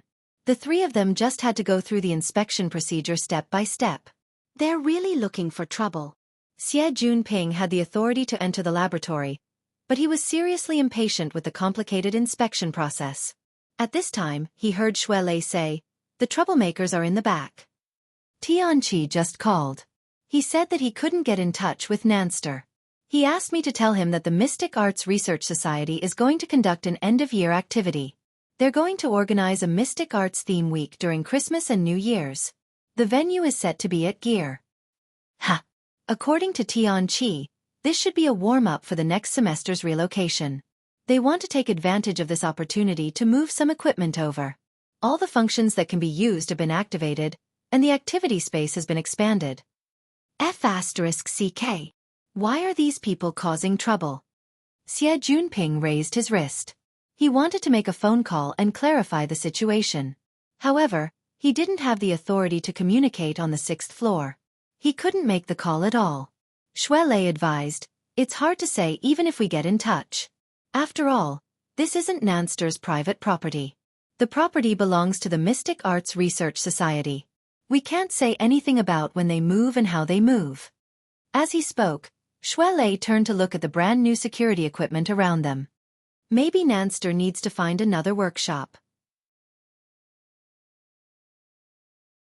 There's definitely room for discussion here. As the person directly responsible for Luonan's security, Qin Ikuan's tone was calm and certain. He didn't feel that this was a problem. Xie Junping went, "Ah." Only now did he remember that Luonan had the Xia City branch behind him. If he were to put on a show and discuss with the Mystic Arts Research Society, the latter might not have any leeway to refuse. Levels. It was all a matter of levels. He also felt that this wasn't a big deal. It just so happened that the 3 of them had already passed their authority verification. He casually spat out, "Speaking of which, a workshop? Are you sure it's not a factory?" The 3 of them walked inside amidst their laughter. They passed through 2 more security gates before entering the core area of the laboratory. Upon entering, they discovered that behind the unfriendly and serious face of this laboratory was just a young and inexperienced rookie. The entire floor was completely empty. Not a single person could be seen. There were only a few multifunctional robots driving motors and carrying equipment. They buzzed through the corridors and the passageways on both sides. Even with the Xia City branch's vigorous support, the installation of various equipment was far from complete. Many spaces were still empty, or perhaps only a small portion of them had been completed. The only places that were truly in use were the warehouse where the 2 boxes of components were stored, as well as Luonan's current workspace. This wasn't the first time the 3 of them had come here. They walked inside with familiarity. Soon, they saw Luonan's figure at the end of the passageway on the right. However, this young genius who was famous for his mental senses didn't seem to have discovered their arrival. Luonan was standing in the middle of a pile of mechanical arms. He held an electronic pen in his hand and drew in the middle of the work area. Following his movements, a small portion of the dozen or so mechanical arms that were distributed within the space of over 100 square meters were flexing and moving. Each of them had a different division of labor. Some of them were moving equipment. Some of them were assembling and dismantling components. Some of them were even brazenly welding. It caused sparks to flicker within the work area. Qin Ikuan and the others watched with twitching eyelids. Xie Junping was a bit stupefied. Does he really want to use this place as a factory? Shuelei turned his head to look all around. How come I don't see Worker Zhai? Qin Ikuan answered, Worker Zhai is working overtime today. He didn't come. Shuelei turned his head in shock. He nearly twisted his neck. Hey, is he operating it by himself? Qin Ikuan grinned. There's a military-grade AI here. According to worker Zhai, it's quite easy to use. It should be. It felt fine when I came over in the afternoon. Then the afternoon ended up like this. The corners of Xuelei's eyes twitched. He stared fixedly at the figure within the forest of mechanical arms. He confirmed that there was no immediate danger before sweeping a glance at the clock to the side. The clock showed that Luo Nan had been working continuously for 7 hours. In other words, he had skipped at least half of this morning's classes. He's really gone mad. Speaking of which, is he going to use his mental senses to cheat on the final exam? If I had this ability a few years ago, I would have flown away a long time ago. Xie Junping blurted out a sentence, but he soon shifted the focus of his attention. That headband. Is it that extraordinaire? Yeah, it's the one from Jin Tong. Xuelei confirmed Xie Junping's guess. The item they were discussing was fixed to a mechanical arm in front of Luo Nan. Its appearance was very unremarkable. If one didn't have a fixed view of it, it would have been mixed up with the many equipment components in the surroundings. Actually, Xie Junping didn't have a clear concept of the power of extraordinaires. However, this didn't prevent him from feeling deep veneration for the spoils of war that had been dyed with the blood of the world's top figures. Of course, he felt even more respect for the victor who obtained this spoils of war. I really didn't see it back then. Hey! Before Xie Junping could finish speaking, the headband that had attracted everyone's attention was pulled by the mechanical arm. It was placed squarely on top of Luo Nan's head. Xie Junping and the other two all saw it. The headband, which was originally quite wide, clearly shrank the moment it was placed on top of Luo Nan's head. The headband fit perfectly on Luo Nan's forehead. It fit perfectly, as if it was custom-made for Luo Nan. Luo Nan tossed away the electronic pen in his hand right after the headband was placed in place. This was like a signal. The surrounding dozen or so mechanical arms twisted their joints, pushing components and modules from various directions before Luo Nan. Then they began to equip themselves. The miniature energy furnace, chest and abdomen armor, the 4 limbs integrated modules, and other main structures had already undergone many adjustments. They were completely compatible with Luo Nan's figure. It only took 2 seconds to complete. Other parts such as the survival system, mounted weapons, and so on were put on his body one after another. In the blink of an eye, a fully armed deep blue walker appeared before their eyes. TSK.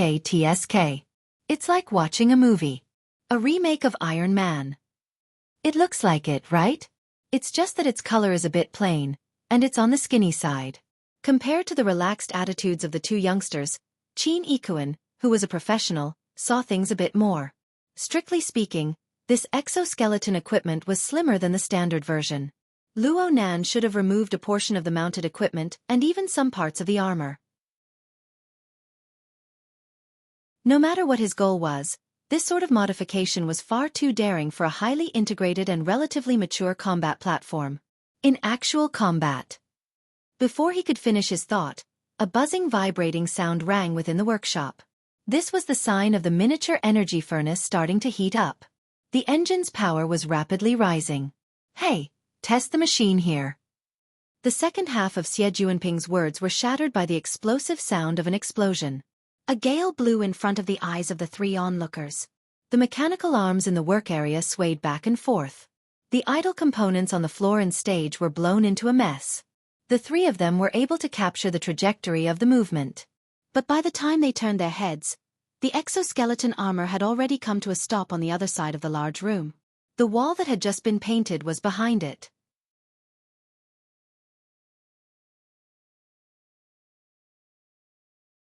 Chapter 591. He didn't. At most, he missed by 10 centimeters. And he even turned around. There was no need to talk about Xuelei's eyesight, but he felt a bit bitter in his mouth. This is the support of the exoskeleton. Luo Nan's displacement process of extreme static, extreme movement, and extreme stillness was too barbaric and direct, even though it was the least pressure. He had already awakened, and he had used the 9 orifices and 6 roots technique to stabilize the foundation of his body.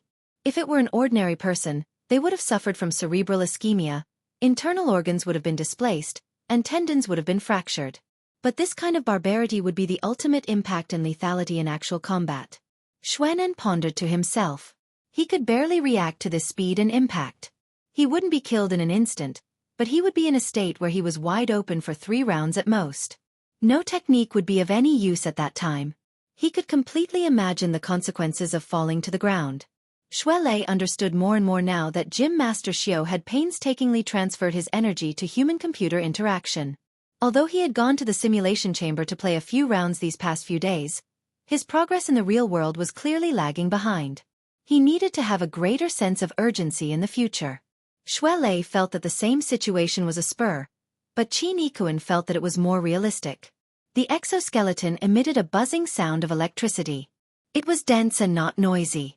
On one hand, it displayed a good body condition. On the other hand, it seemed to have a special mode of action. And at this time, he felt a slight itch on his skin that had yet to dissipate. It was as if he had been struck by static electricity. He looked at Luo Nan's feet. There were no traces of friction at all when he stopped and braked. He immediately understood. Electromagnetic fields. Speaking of which, the Deep Blue platform already has such a mature application? He had teamed up with God for some time. He had seen maglev before, but he had never seen Luo Nan spin through the void like this. There was not a single trace of smoke and fire in the microcontrol effect. Luo Nan was certainly inferior to a professional soldier in terms of operating skills. This kind of effect was reflected in the transmission or control system. The two professionals each had their own thoughts. Xie Junping, an amateur, only looked at appearances. He saw that the outer layer of Luo Nan's body seemed to have a layer of flickering electricity circulating around it. He heard Qin Yikuan mention electromagnetic fields. He immediately thought of the information he had heard from Xuelei and the others these past few days. He slapped his thigh. Releasing magnetism and discharging electricity. Could it be Jin Tong's unique skill? Is this headband hiding that secret manual? Xie Junping's idea came out of nowhere, but it was just right. Xuelei and Qin Yikuan were both stupefied to the side. Suddenly, they had the feeling of realization that something like this was possible. Speaking of which, Luo Nan had brought out quite a few things during this period of time. The cage theory could be said to be a consistent accumulation, but the many days of debugging and remodeling high-precision equipment allowed him to have a nose and eyes. Luo Nan had the mysterious flavor of an omnipotent capable person. Of course, Xie Junping was just making a wild guess, but it was also true. Only now did Luo Nan notice the 3 of them coming over. He stopped the experiment, took off the helmet, and walked over step by step, still wearing the headband. Although Xie Junping was a typical second-generation rich kid, he had very few opportunities to come into close contact with Deep Blue walkers. He immediately stepped forward, rubbed, and satisfied his craving. At the same time, he didn't forget to verify the hole in his brain. Nanster, inside this headband. Luo Nan smiled at Xie Junping. He actually admitted it directly. It's more or less a reference to Jin Tong's model. It's an extraordinary power of electromagnetism. It's also the most universal ability that can be grasped at this stage. Hey, there's really something inside? It's yet to be excavated. Luo Nan used his fingertips to tap the headband, emitting muffled popping sounds. This attracted the gazes of the 3 to focus on the headband. But then he sighed. It's a pity that I can't use this mode for too long with the current strength of my fleshly body. Don't even think about using it in actual combat. I can only use it as a weight-bearing exercise. I can also use it as an experimental machine to verify a few ideas. It's already very strong. Okay. Xuelei had a relatively good understanding of the strength of Luo Nan's body. Even if I can't use that mode just now as my normal state, the short burst of a few dozen seconds is still extremely terrifying. If I'm paired with a blade, I'm dead for sure. Luo Nan still shook his head. If I'm up against an extraordinary, my speed still won't be able to display any advantage. If I were to face them head-on, not to mention anything else, just Jin Tong would be able to shatter both the machine and the person. I'm dead for sure. Xuelei couldn't hold back from ridiculing. Who told you to go up against an extraordinary? Have you been training with Ghost Eye for the past 2 days? Shouldn't you be increasing your confidence? Luo Nan laughed and didn't continue this topic. Xie Junping turned to look at Qin Yikuan and asked in a low voice. Speaking of which, hasn't he been under a bit of pressure lately?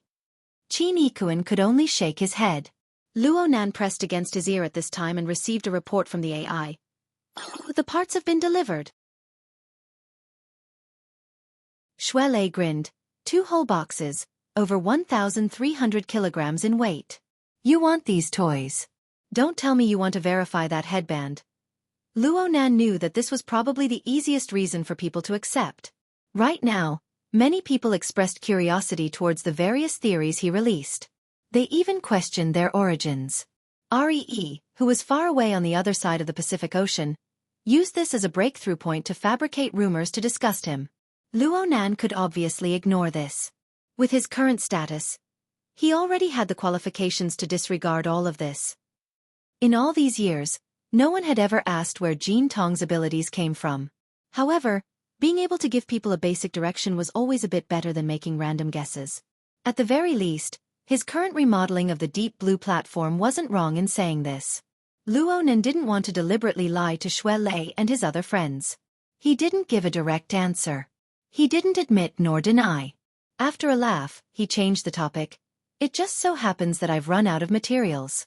With you guys replenishing these, I'll finish the experiments at hand in a spurt of energy. Tonight. Oh, I'll use this weekend as well. Qin Yikuan furrowed his brows. You're not going home? Yeah. 2 days might not even be enough. Hey, hold on. Shui Lei actually recalled the contents of Tian Qi's phone call. He repeated the matter of the so-called Mystic Arts Theme Week to Luo Nan in a few words. The Mystic Arts Research Society will be coming over tomorrow to set up the venue. Luo Nan didn't take this seriously. His response was very dull. Let's do it. After all, the property rights are in their hands. Won't it disturb you? Luo Nan had already considered this point. It's fine to just seal off the 5th to 7th floors. I asked Sister Yueyin to set up a separate system. It's not the same system as the academy, so it's not a problem to keep it clean. Let's do this for now. I'll talk to them when I have time. The 7th floor was the energy center and the database. The 6th floor was the main body of the laboratory. The 5th floor was the training field. The modified body needed to undergo a more comprehensive examination there. This was the space that Luo Nan had circled out for himself. There were some problems with the legal principles, but he was willing to communicate with the Mystic Arts Research Society. The price could be discussed. Before his credit limit was maxed out, this bit of money really didn't count for much. Xie Junping volunteered. Tang Yi isn't here, so it's easier to talk to the other members of the society. I'll take care of this matter. Okay. Then I'll have to trouble Brother Ping. Oh, there's one more thing. Luo Nan suddenly thought of a key point. He turned his head to size things up and used the electromagnetic technique that he had just learned a few days ago. He extended his hand and grabbed the electronic pen that he had just tossed down. At the same time, he opened up his work area and brought up the holographic structural diagram of gear. They can mess around with the furnishings of the building, but I don't want them to destroy the overall structure of the room. Especially the 2nd, 3rd, and 5th floors above ground. There's also the 1st and 2nd floors below ground, as well as that large courtyard. He circled 7 or 8 relatively important locations as he spoke. The main structure here is where the essence of my mother's design lies. So, Xie Junping understood tacitly. He patted his chest and guaranteed, I'll keep an eye on them. Only then did he seriously look at the structural diagram. Unfortunately, his eyes were blurry from looking at it, so he couldn't see anything. He just mumbled to strengthen his memory. They can't be destroyed. Otherwise, they'll destroy the layout. How does it have anything to do with feng shui? That's not what I meant. Luo Nan didn't mind. Instead, he laughed. If we're talking about feng shui, it really does look a bit like it. After all, building here involves the philosophy of man and nature. It's impossible to bypass these things. It was already quite late, and it was already past 6 o'clock. Since Luo Nan was going to work overtime, Shui Lei and the others didn't want to disturb him any longer. They said their goodbyes and left. Luo Nan watched them leave. He stood in place and adjusted his breathing, calming his mind once more. Only then did he walk back to the middle of the cluster of mechanical arms. He unloaded the body that had just gone through a round of testing. He continued to draw lines and diagrams based on the results of the test, making preparations for the important experiment that was about to happen soon. The lines within the work area were complex, but the virtual brain system interface was already open within the brain domain that the outside world couldn't see. The equipment interface and the large user manual shone before his eyes, providing him with the most direct guidance. Right now, Luonan already understood that the main function of the virtual brain system was to manufacture the dynamo core or the psychic core. Moreover, it was to carry out the manufacturing and debugging of the relevant supporting equipment for these precise and peculiar creations. Therefore, the vast majority of the contents of the system's user manual revolved around materials, manufacturing, installation, and debugging. On the other hand, the fundamental nomological foundation of the dynamo core and the psychic core, the configuration, wasn't written too much. It was just a classic example like the fortress. There were also operational instructions, judgment tests, and so on during the conversion process. Of course, this wasn't a good thing for Luonan to further delve into the nomological principles of configuration. But the technical guidance that was extremely close to the practical application level was extremely in line with his current needs, especially since Luonan already possessed the psychic core of the external neuron. He also had the headband as the core conversion equipment. After building this laboratory, all he needed to do was transfer the design ideas within the virtual brain system out. He could compare and verify them one by one. Of course, this was accompanied by a large amount of mistakes and losses. Luonan didn't care about this anymore. After he transformed into Teacher Luo, he received a commission for the usage of the SVIP model. He also received a credit limit that rose with the tide. These were enough to support his willfulness. Luonan was fed with an enormous amount of trial and error opportunities. Even though Luonan couldn't be considered a developer in the relevant field for the time being, he was getting closer and closer to a qualified technician.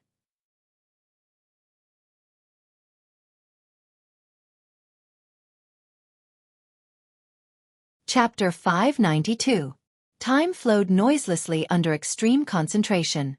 He was 30 meters deep underground, and he didn't know the changes of day and night. Luonan just used the experimental mission as a yardstick. Oh, it was a bit shameless to call it an experiment right now.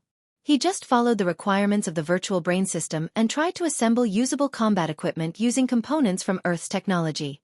Luonan occasionally raised his head, only to see that it was 2 o'clock in the morning on the 21st. It was already the winter solstice. Today had quite the significance in the East Asian cultural circles.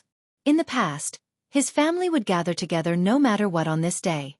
But today, Luonan had used the rotten excuse of concentrated training to run away. One could imagine the unbearable scene when he returned home. This thought only flashed in Luonan's mind for a moment before it was squeezed out of existence by the flood of information. Right now, the number of virtual and real interfaces before his eyes had already increased to 4. They included the projected work area, the virtual brain system equipment interface, the user manual. In addition, there was a self-inspection interface that had been opened midway. It was labeled Electromagnetic Vanguard Number 1. Right now, the self-inspection progress was nearing its end. The preliminary inspection results had already been arranged in succession, including the relevant analysis. It took up most of his attention. The left arm module has been completely destroyed. I need to replace it. The backup energy furnace has fallen off. I need to recognize this. It's the fault of my design. The outer armor is corroded. I need to replace part of it. The combat blade. I need to bring 2 more spares. It's too easy to break. The kinetic energy arsenal. Large caliber ammunition and javelins. I need to calculate the ratio again. The consumption is too great. I suggest replenishing nearby. Where is nearby? Luonan scratched his head. His fingertips bumped against his headband, which was already a bit warm. He subconsciously changed directions, repeating this process over and over again.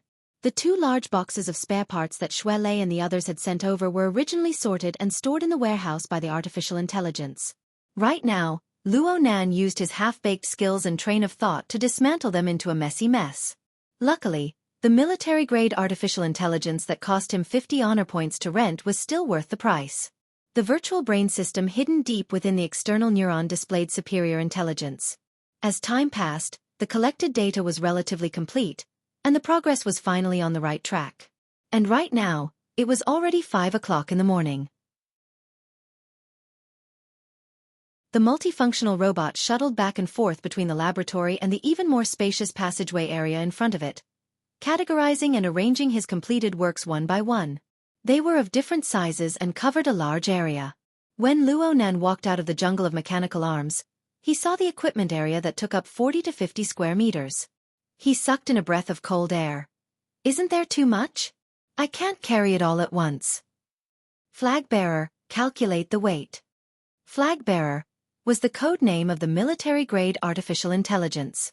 It was the main butler of the laboratory, responsible for the allocation of all resources and basic operations. The relevant data was also readily available. The weight of the equipment is 657.5 kilograms, and the estimated weight of the box is 724 kilograms. As expected, it's time to split them up. Xue Lei and the others had brought over a ton of spare parts and materials. They had been condensed to this degree, and this was already Luo Nan's highest level. Plus, there were also large amounts of ammunition and consumables that were irreplaceable. Luo Nan didn't waste any more energy. He snapped his fingers.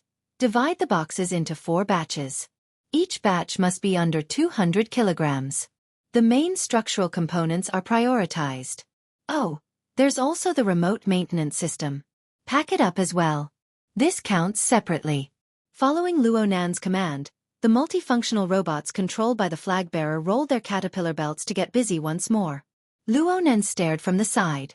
He watched as he imitated, designed, and forged the equipment modules, and replacement components were loaded into the airdrop boxes one after another.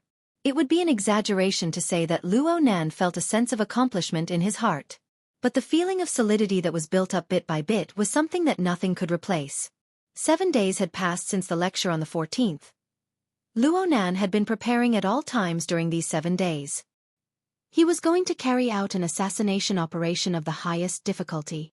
He had personally set up a guillotine, forged shackles, sharpened blades, and increased his preparations bit by bit. All for the final instant when his hand rose and fell. The one he wanted to behead was undoubtedly Gong Qi. He was a spiritual type extraordinary who was currently tossing and turning in the cloud world anchored by his mother. He was one of the top 100 strongest people in the world. Though Luo Nan already had the departed soul of an extraordinary under his hands, he wouldn't overestimate himself because of this. After all, Her Majesty Empress Wu wouldn't take the lead again. She would first beat the enemy to a pulp, injuring his mind. He only had one chance to kill such a powerful enemy. If he missed this chance, the situation would slip to an uncontrollable level. He might even be killed instead. Luo Nan told himself to have patience and determination. He needed to constantly increase his bargaining chips. He also needed to think of ways to weaken Gong Qi's foundation by every possible means. From his perspective, the two were organically unified. In the end, his plan was inseparable from his own ability and the accumulation of bargaining chips. His accumulation wasn't limited to sparring with Ghost Eye. The packing of precision equipment was a large field of study. The complex environment he was about to face put extremely high demands on him. Luo Nan was quite at ease with Standard Bearer, a military-grade AI, doing the calculations. So he set everything aside for the time being. He walked to the living area in the corner of the laboratory and lay down on a single bed. He closed his eyes and adjusted his breathing. Luo Nan finally knew about the matter of Bro Octopus and He Yuan, as well as the matter of Luo Nan's security team drugging him. Luo Nan didn't care about the nature of the matter. What he cared about was the result. He saw that it was the drugging that helped him extricate himself from his extreme exhaustion. It allowed the scattered light of his high-tension state to gather once more. In the end, he realized a major breakthrough. He still couldn't enjoy it to this day. So Luo Nan began to adjust his state of mind and work and rest. He strived to take out a complete period of rest every day. After the lecture on the 14th, his skyrocketed reputation and enormous profit potential had truly diluted the negative effects of the 2000th incident. It gave him some leeway to buffer. Luo Nan meditated and visualized right now. Within the visualization space that seemed to be deep space, stars converged together. It was as if a person was dancing and dancing with joy. The structure of the character I was muddled within the visualization diagram of the star atlas. It formed a dense cluster of galaxies that spun in the void. It was as if it was the center of the universe. Luo Nan's consciousness also merged within, embedding itself in the most core position. It seemed to wander unhurriedly around, everywhere. Luo Nan gradually entered a wonderful state of meditative forgetfulness without thought or worry. It was already 8 o'clock in the morning by the time he woke up. 3 hours of high-quality rest had restored his physical strength and energy to full capacity. He passed through the jungle of robotic arms once more and arrived at a spacious and empty area. The modules, components, and ammunition consumables, along with the remote repair system that he had specially requested, were neatly stacked within the 6 airdrop crates. The crates were opened, awaiting Luo Nan's final inspection. Luo Nan checked the list seriously once to confirm that there were no mistakes. In the end, he stopped before the first airdrop crate that was scheduled to be delivered. The entire crate only had a single module installed. The overall outline was extremely close to a human torso. It was like an exoskeleton assembled armor. But Luo Nan knew very well that the interior of the armor had already been stuffed to the brim by the energy furnace and the transmission system. Even Jerry couldn't fit inside. Luo Nan extended his hand to caress the torso module. At the same time, a virtual window labeled Electromagnetic Vanguard 1 was projected onto his retina, conducting a final inspection. Of course, this module wasn't meant for human use. It wasn't a wearable device. It was a design that was completely different from the idea of exoskeleton armor. And the control terminal of this design came from the headband that Luo Nan wore. It was the God-binding headband that was displayed in the virtual brain system. Oh, I hope this toy can endure more tossing and turning. Even if it was only temporary, it couldn't be changed every day. In the end, his level as a designer wasn't high enough. Luo Nan sighed. He patted the outer armor of the module and stood up. The multifunctional robot that was already waiting to the side came forward to carry out the final sealing of the crate. After everything was done, Luo Nan picked up one of the crates and gave it a feel. He nodded. There shouldn't be any problems. The 200-kilogram airdrop crate was only one size smaller than the crate that Xue Lei and the others had brought over yesterday. The average person really wouldn't be able to lift it. For Luo Nan, who was already awakened, this bit of weight was nothing. But what he had to do next was far more difficult than lifting the crate by 100 times. Luo Nan took a deep breath and just sat cross-legged in front of the 6 airdrop crates. He extended his hand to support the first crate that was about to be delivered. His eyes were half closed, and the position of his mind rose in an instant. He suddenly passed through 30 meters of ground and crossed 1,000 meters in the air. A thought floated in the air above Xia City. It was the highest level of traffic. He looked down from high above and overlooked the enormous city within the thin morning mist. He could see tens of thousands of high-rise buildings distributed within a 200-kilometer radius. They formed the main structure of Xia City. 200 million residents lived within this steel jungle. They were like insects crawling within the branches and leaves of the vines. Together, they formed the entire ecology of Xia City. Expanding outwards, there was the boundless ocean to the east. The 4 satellite cities of Xia City were distributed in a ring in the north, south, and south directions. There was also a military defense line further out. The outermost area was close to 300 kilometers away from the center of Xia City. This was also the limit of the entire Xia City metropolitan area. If one looked further out, the open sea was not counted. The inland area was a vast plain and fertile land. Before the era of distortion, there used to be a bustling city with a dense population. Presently, it was already a desolate land where mutants wreaked havoc. There was such a clear boundary between prosperity and desolation. But on a more macroscopic level, it was only a part of this planet's ecosystem. To put it more broadly, it was nothing more than a speck of dust within this space and time.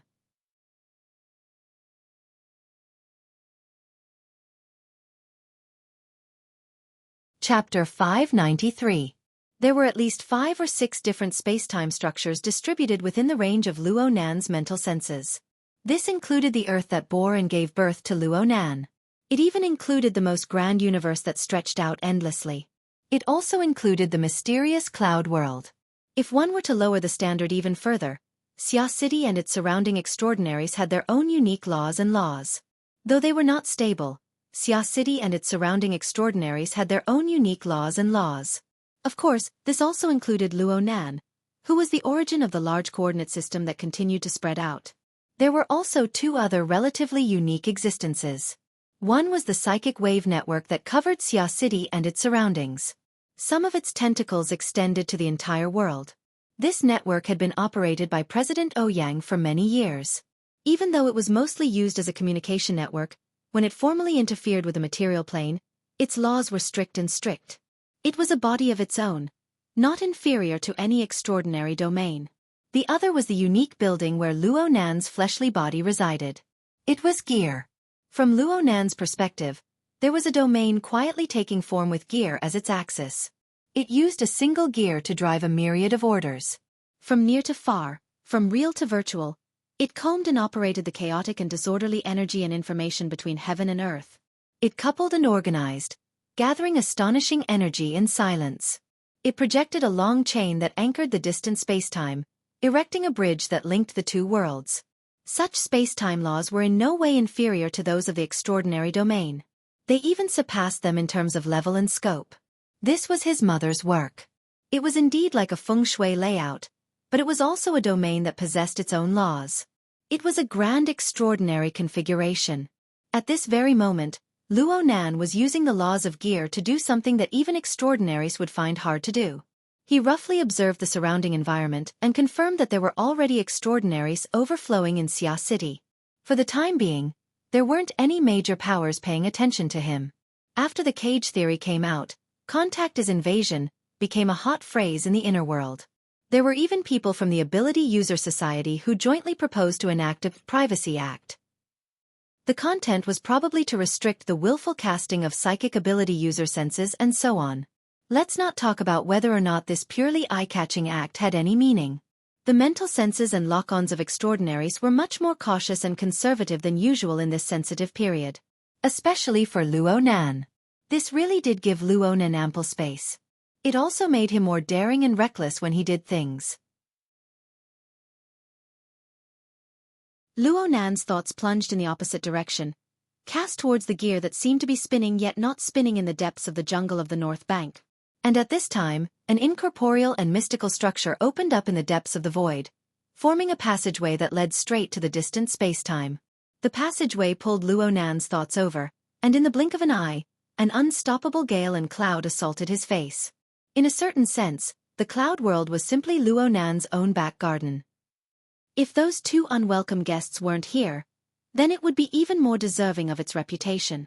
The thought that Luonan projected was like a kite fluttering leisurely in the air. It made a turn within the turbulent clouds. It was just a turn, but the environment of the void where it was located was painted with other colors. Clouds surged high up in the sky at this moment, clearly reflecting the image of a jungle and the buildings hidden within. To be exact, it was the jungle of the north shore of Acumen College where Luonan currently resided. This image faded to almost nothingness. It was undoubtedly a mirage. And in just half a second, colors were added to this mirage scene. A rough reddish-black background could be faintly seen. The shape of an undulating mountainous region was faintly discernible. There was also dark red lava that spread and flowed. Two completely different scenes of nothingness mixed together with the surging clouds high up in the sky. The colors were mottled, and it was dazzling to the eye. A mushed-mouth ape just so happened to pass by nearby. It was also bewitched by this marvelous scene. It bared its teeth and rushed over, seeming to want to touch this marvelous scene. Luonan's hand, which was supporting the airdrop box in the underground 6th floor of gear, didn't move at all. He just slightly tightened his brows. The word "I" that was resplendent with starlight within his visualized space seemed to truly come alive. It folded its hands, bent its knees, and spun and danced. The myriad stars that converged to form the word "I" blended into one entity, and they each formed their own star orbits. They drew a boundless star atlas in the deep void. Luonan's soul strength, which he had accumulated explosively over the past few days, circulated and transformed within this star atlas. It naturally converged and fused, condensing into an indistinct and immeasurable point at the very center of the star atlas. It became the sole origin of the vast coordinate system, and it couldn't be moved. When this coordinate system took form, Luo Nan's mind, the laboratory he resided in, the cloud world of another space-time continuum, and even the rough and gloomy nameless mountainous region clearly rang with a muffled roar of thunder. When the sound of thunder crushed down, Gear, the cloud world, and the nameless mountainous region. These three space-time structures had always operated according to their own laws and rules. They froze in an instant. It was only for an instant. Perhaps it was 1,000th of a second, or even a 10,000th of a second. Then they recovered their fixed operating trajectories. But in that instant of freezing, the airdrop box that Luo Nan's hand pressed down on became the only moving object. This so-called movement was not the ordinary form of sliding, dropping, or flying. In that instant, the light and shadow of its body warped. It was like a mirage, and it suddenly disappeared. The two intersecting scenes of the mirage and the cloud world disappeared as well. So much so that the mushed-mouth ape could only stare blankly at the thick layer of clouds that hadn't changed for many years after charging over. Luo Nan's eyes were still half closed, but his mind was a thread ahead of time. He set off from the origin and drew a long, perfectly straight line. He imprinted a point on the large coordinate system. The coordinates of that point was his designated destination. The line was flat and straight. It didn't bend in the slightest. But in this moment, the airdrop box that crossed space drew an indescribably complex trajectory in the dark and unfathomable void. It pierced through the barrier of space and time twice in succession. Only then did its short and gorgeous journey come to an end. It truly possessed powerful kinetic energy. It carried the whooshing sound of the wind as it descended diagonally to the ground from a height of several dozen meters in midair. The air it pierced through already carried the fishy smell of rotten eggs. This was the result of the long years of accumulation of sulfides and halide gases that were spewed out by the intense volcanic activity. The airdrop box's journey was nearing its end. All that remained was time for the show of universal gravitation. Luo Nan's eyelids blinked, but they didn't completely open. In this moment, his originally vigorous and abundant soul strength was like the water of a lake that had its bottom completely ruptured. The water level dropped by more than half in an instant. The excessively terrifying output of soul strength caused his brain to experience a short period of dizziness. But he couldn't afford to rest. His consciousness locked tightly onto the falling airdrop box. He calculated its position and distance on the plane of his soul cloak. The airdrop box's shock absorber equipment automatically activated when it felt the movement of the box. It attempted to correct its posture and weaken the impact. But before these equipment could truly display their use, a figure leaped up from a certain fissure in the ground diagonally below. The figure rose into the air and firmly grabbed the falling airdrop box before landing on the ground with ease.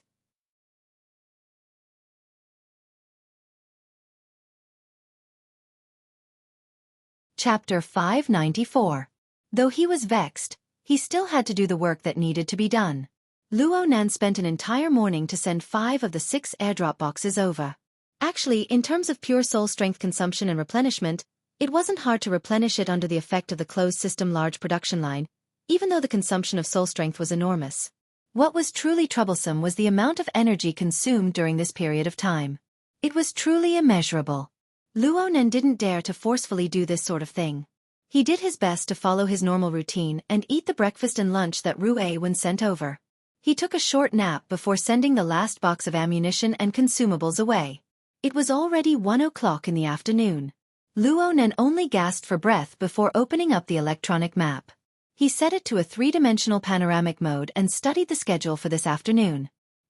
He suddenly felt something in his heart when he was pondering with a frown. He turned his head and saw Rui-Wen, who had been resting here in the afternoon. She stood quietly to the side, concentrating on looking at the map. The plump Jerry was squatting on her shoulder in a rare moment of honesty, his long tail wagging back and forth. Luo Nan laughed. What curious about that side?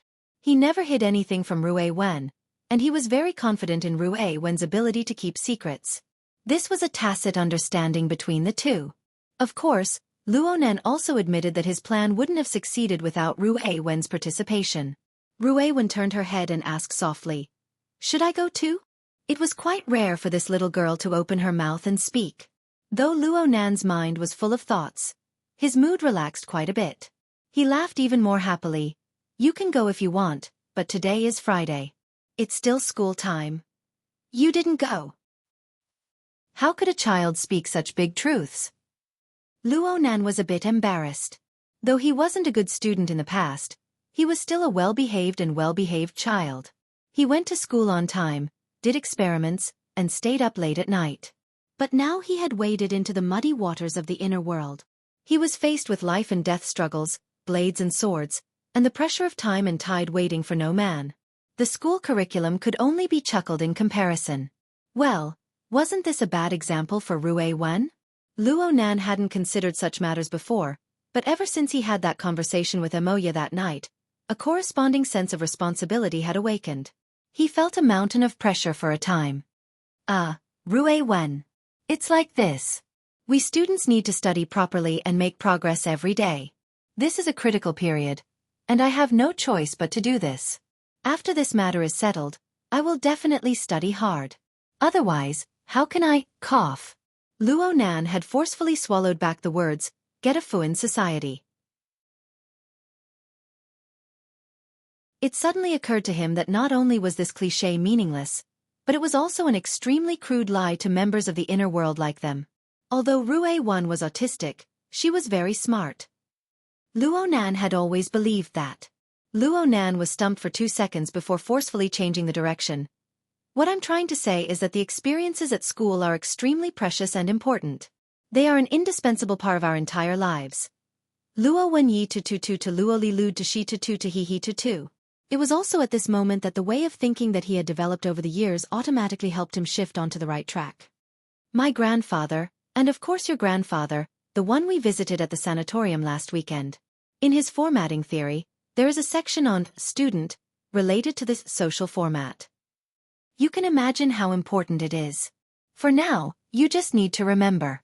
Only by fully observing and delving into the present environment, from home to school to society, can you have your own experiences. Only then will you be able to form a complete personality. This is what distinguishes us from other people. This is the basis for normal communication. This is the foundation for establishing oneself. Wasn't what he said a bit deep? Rue Wen asked him right as Luo Nan was pondering, is my personality incomplete? Ha! Rue Wen gazed at him. My memory is very short. My experiences are very few. I'm different from other people. In that case, my personality would be incomplete. How can you say that? Luo Nan retorted in a loud voice in the first instant. But then he was stuck once more. Rue Wen's deduced conclusion wasn't wrong. This was already the confirmed conclusion of the branch's laboratory. But he couldn't admit it no matter what. Luo Nan hadn't sweated as much as he did right now, even though he had toiled for an entire morning to transport a 1-ton item 2,000 kilometers away. At this moment, he just wanted to kidnap a child psychologist to use as a reference. Rue Wen was still gazing at him. Luo Nan had always felt that those gloomy eyes shouldn't belong to a child. They were so deep and unfathomable. But now that he thought about it again, it might be more accurate to describe them as emptiness. Rue Wen still couldn't find her own position. Did she still think of herself as a crow? Luo Nan's heart felt even more stuffy. He wanted to give himself a slap. This mouth. No, this IQ. Actually, the one with an incomplete personality should be him, right? Ha! Suddenly, a light flashed in Luo Nan's mind. He didn't think too deeply and just blurted out, that. It's very normal to have an incomplete personality. I'm not perfect right now either. This is because we're still children. We haven't reached adulthood yet. But our personalities are always developing. In terms of knowledge, in terms of learning, in terms of interpersonal relationships, the more we observe, the more we interact, the more we deal with. Only then will we be endlessly perfected. Luo Nan didn't know whether or not this was considered consolation, but he decided to keep Rue Wen company. He wanted to let her know that she wasn't a lonely and alienated person in this world. It's not a problem if my memory is missing. I remember everything I did before I was 10 years old. After that, it was all experiments. Experiments. Experiments. Just thinking about it makes me regret it.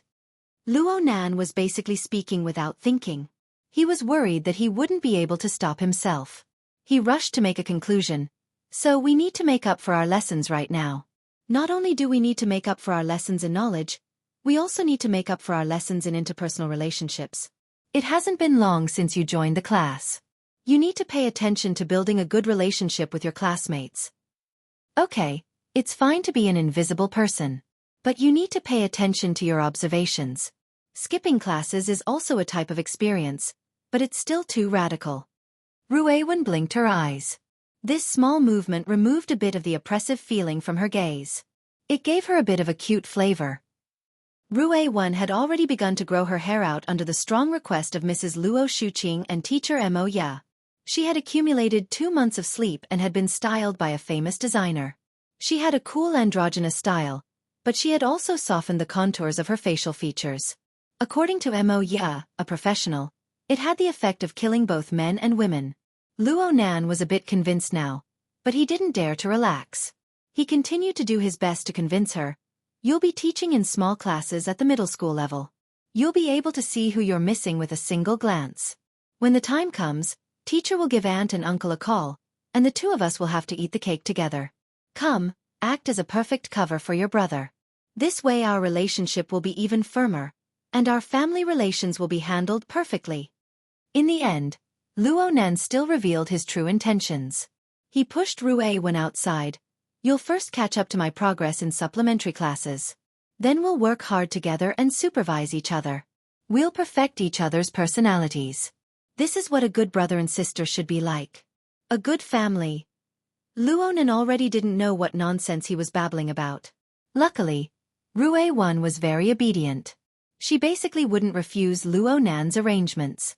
She was pushed into the elevator by Luo Nan just like that. All right. You don't need to deliver food tonight. I'm busy. Luo Nan finally let out a long breath as he watched Ruewen ride the elevator up. He turned his head to look at the empty laboratory area. He still had a lingering fear. He made a firm resolution. He would definitely ask Yuan to help him find a senior psychologist to seriously solve the problem Ruewen was currently facing. He did what he said. He deliberated over his words for a bit and left a message for Yuan on the psychic wave network. She was probably still busy. She didn't immediately respond. Luo Nan didn't wait any longer. He composed himself and walked back to the laboratory area to deal with some loose ends. Everything was in order half an hour later. He followed his predetermined plan and walked to the lounge. He activated the completely sealed simulation chamber that he had specially purchased. Luo Nan was able to truly calm his mind within the tight and sealed environment of the chamber. His mind flowed along the soul cloak that practically surrounded the earth. He followed the predetermined coordinates to a reference object, and with a large leap, he arrived at an area 2,000 kilometers away. This was a dry cave located within a mountain. The temperature was maintained at around 40 degrees. It was originally just a relatively large rock crevice. Later, Mo Luan, who was stationed here, forcefully carved out a hidden space to serve as a forward operating base. Mo Luan sat cross-legged in a corner of the forward operating base right now. A maintenance robot was busy at work. The various module parts that had been sent over had already been assembled and replaced on the simple and crude workbench. The maintenance work had already been completed. Right now, only a few minor details were being handled. The electromagnetic Vanguard 1 was undoubtedly on the workbench. Its overall appearance was similar to that of the exoskeleton-clad military police. If a professional familiar with military equipment were to look at it, it would be very easy to discover that this was actually a standard NCOX-2 humanoid robot platform. This type of robot was actually quite rare in the military. Its practicality wasn't high, but it suited Luo Nan's needs very well. He borrowed the existing platform to carry out modifications and processing. After a few days of running in, the external appearance was more or less the same, but the most fundamental operating mechanism was already completely different. Luo Nan adjusted himself to the most comfortable position in the simulation chamber. Let's begin now. Let's strive for 2.5 days to build the foundation. Luo Nan's consciousness was transferred to the divine binding hoop through the virtual brain system. He issued a clear command. Core mode implantation. At the same time as Luo Nan issued the command, the wraith sign shuttling through the clouds froze in another part of space and time. It was as if the wraith sign had become a world of its own. The flowing bloody light and lava above the towering structure of the Blood Soul Temple flowed even faster. There was only a single seed imprint within the fourth floor of the temple hall. It transformed into light under the pressure of this internalized force, piercing through the void once more. 1,000th of a second later, the seed imprint accurately pierced into the forward operating base inside the mountain. It hovered for a bit inside the room. Then, under Luo Nan's command, it was thrown into the anthropomorphic head armor of the electromagnetic Vanguard 1. There were large amounts of sensory instruments, auxiliary computing systems, and so on integrated here. And within this space where every inch of land was worth its weight in gold, there was a square piece of metal lying horizontally. It was the size of an infant's fist, and it tumbled back and forth under the effect of magnetic force. It was completely different from the other components of the instrument. The seed imprint was directly inserted into it. You're tuning in to the Xiaofan's Wuxia Tales YouTube channel. Don't forget to subscribe and join us on this journey to catch the most captivating stories.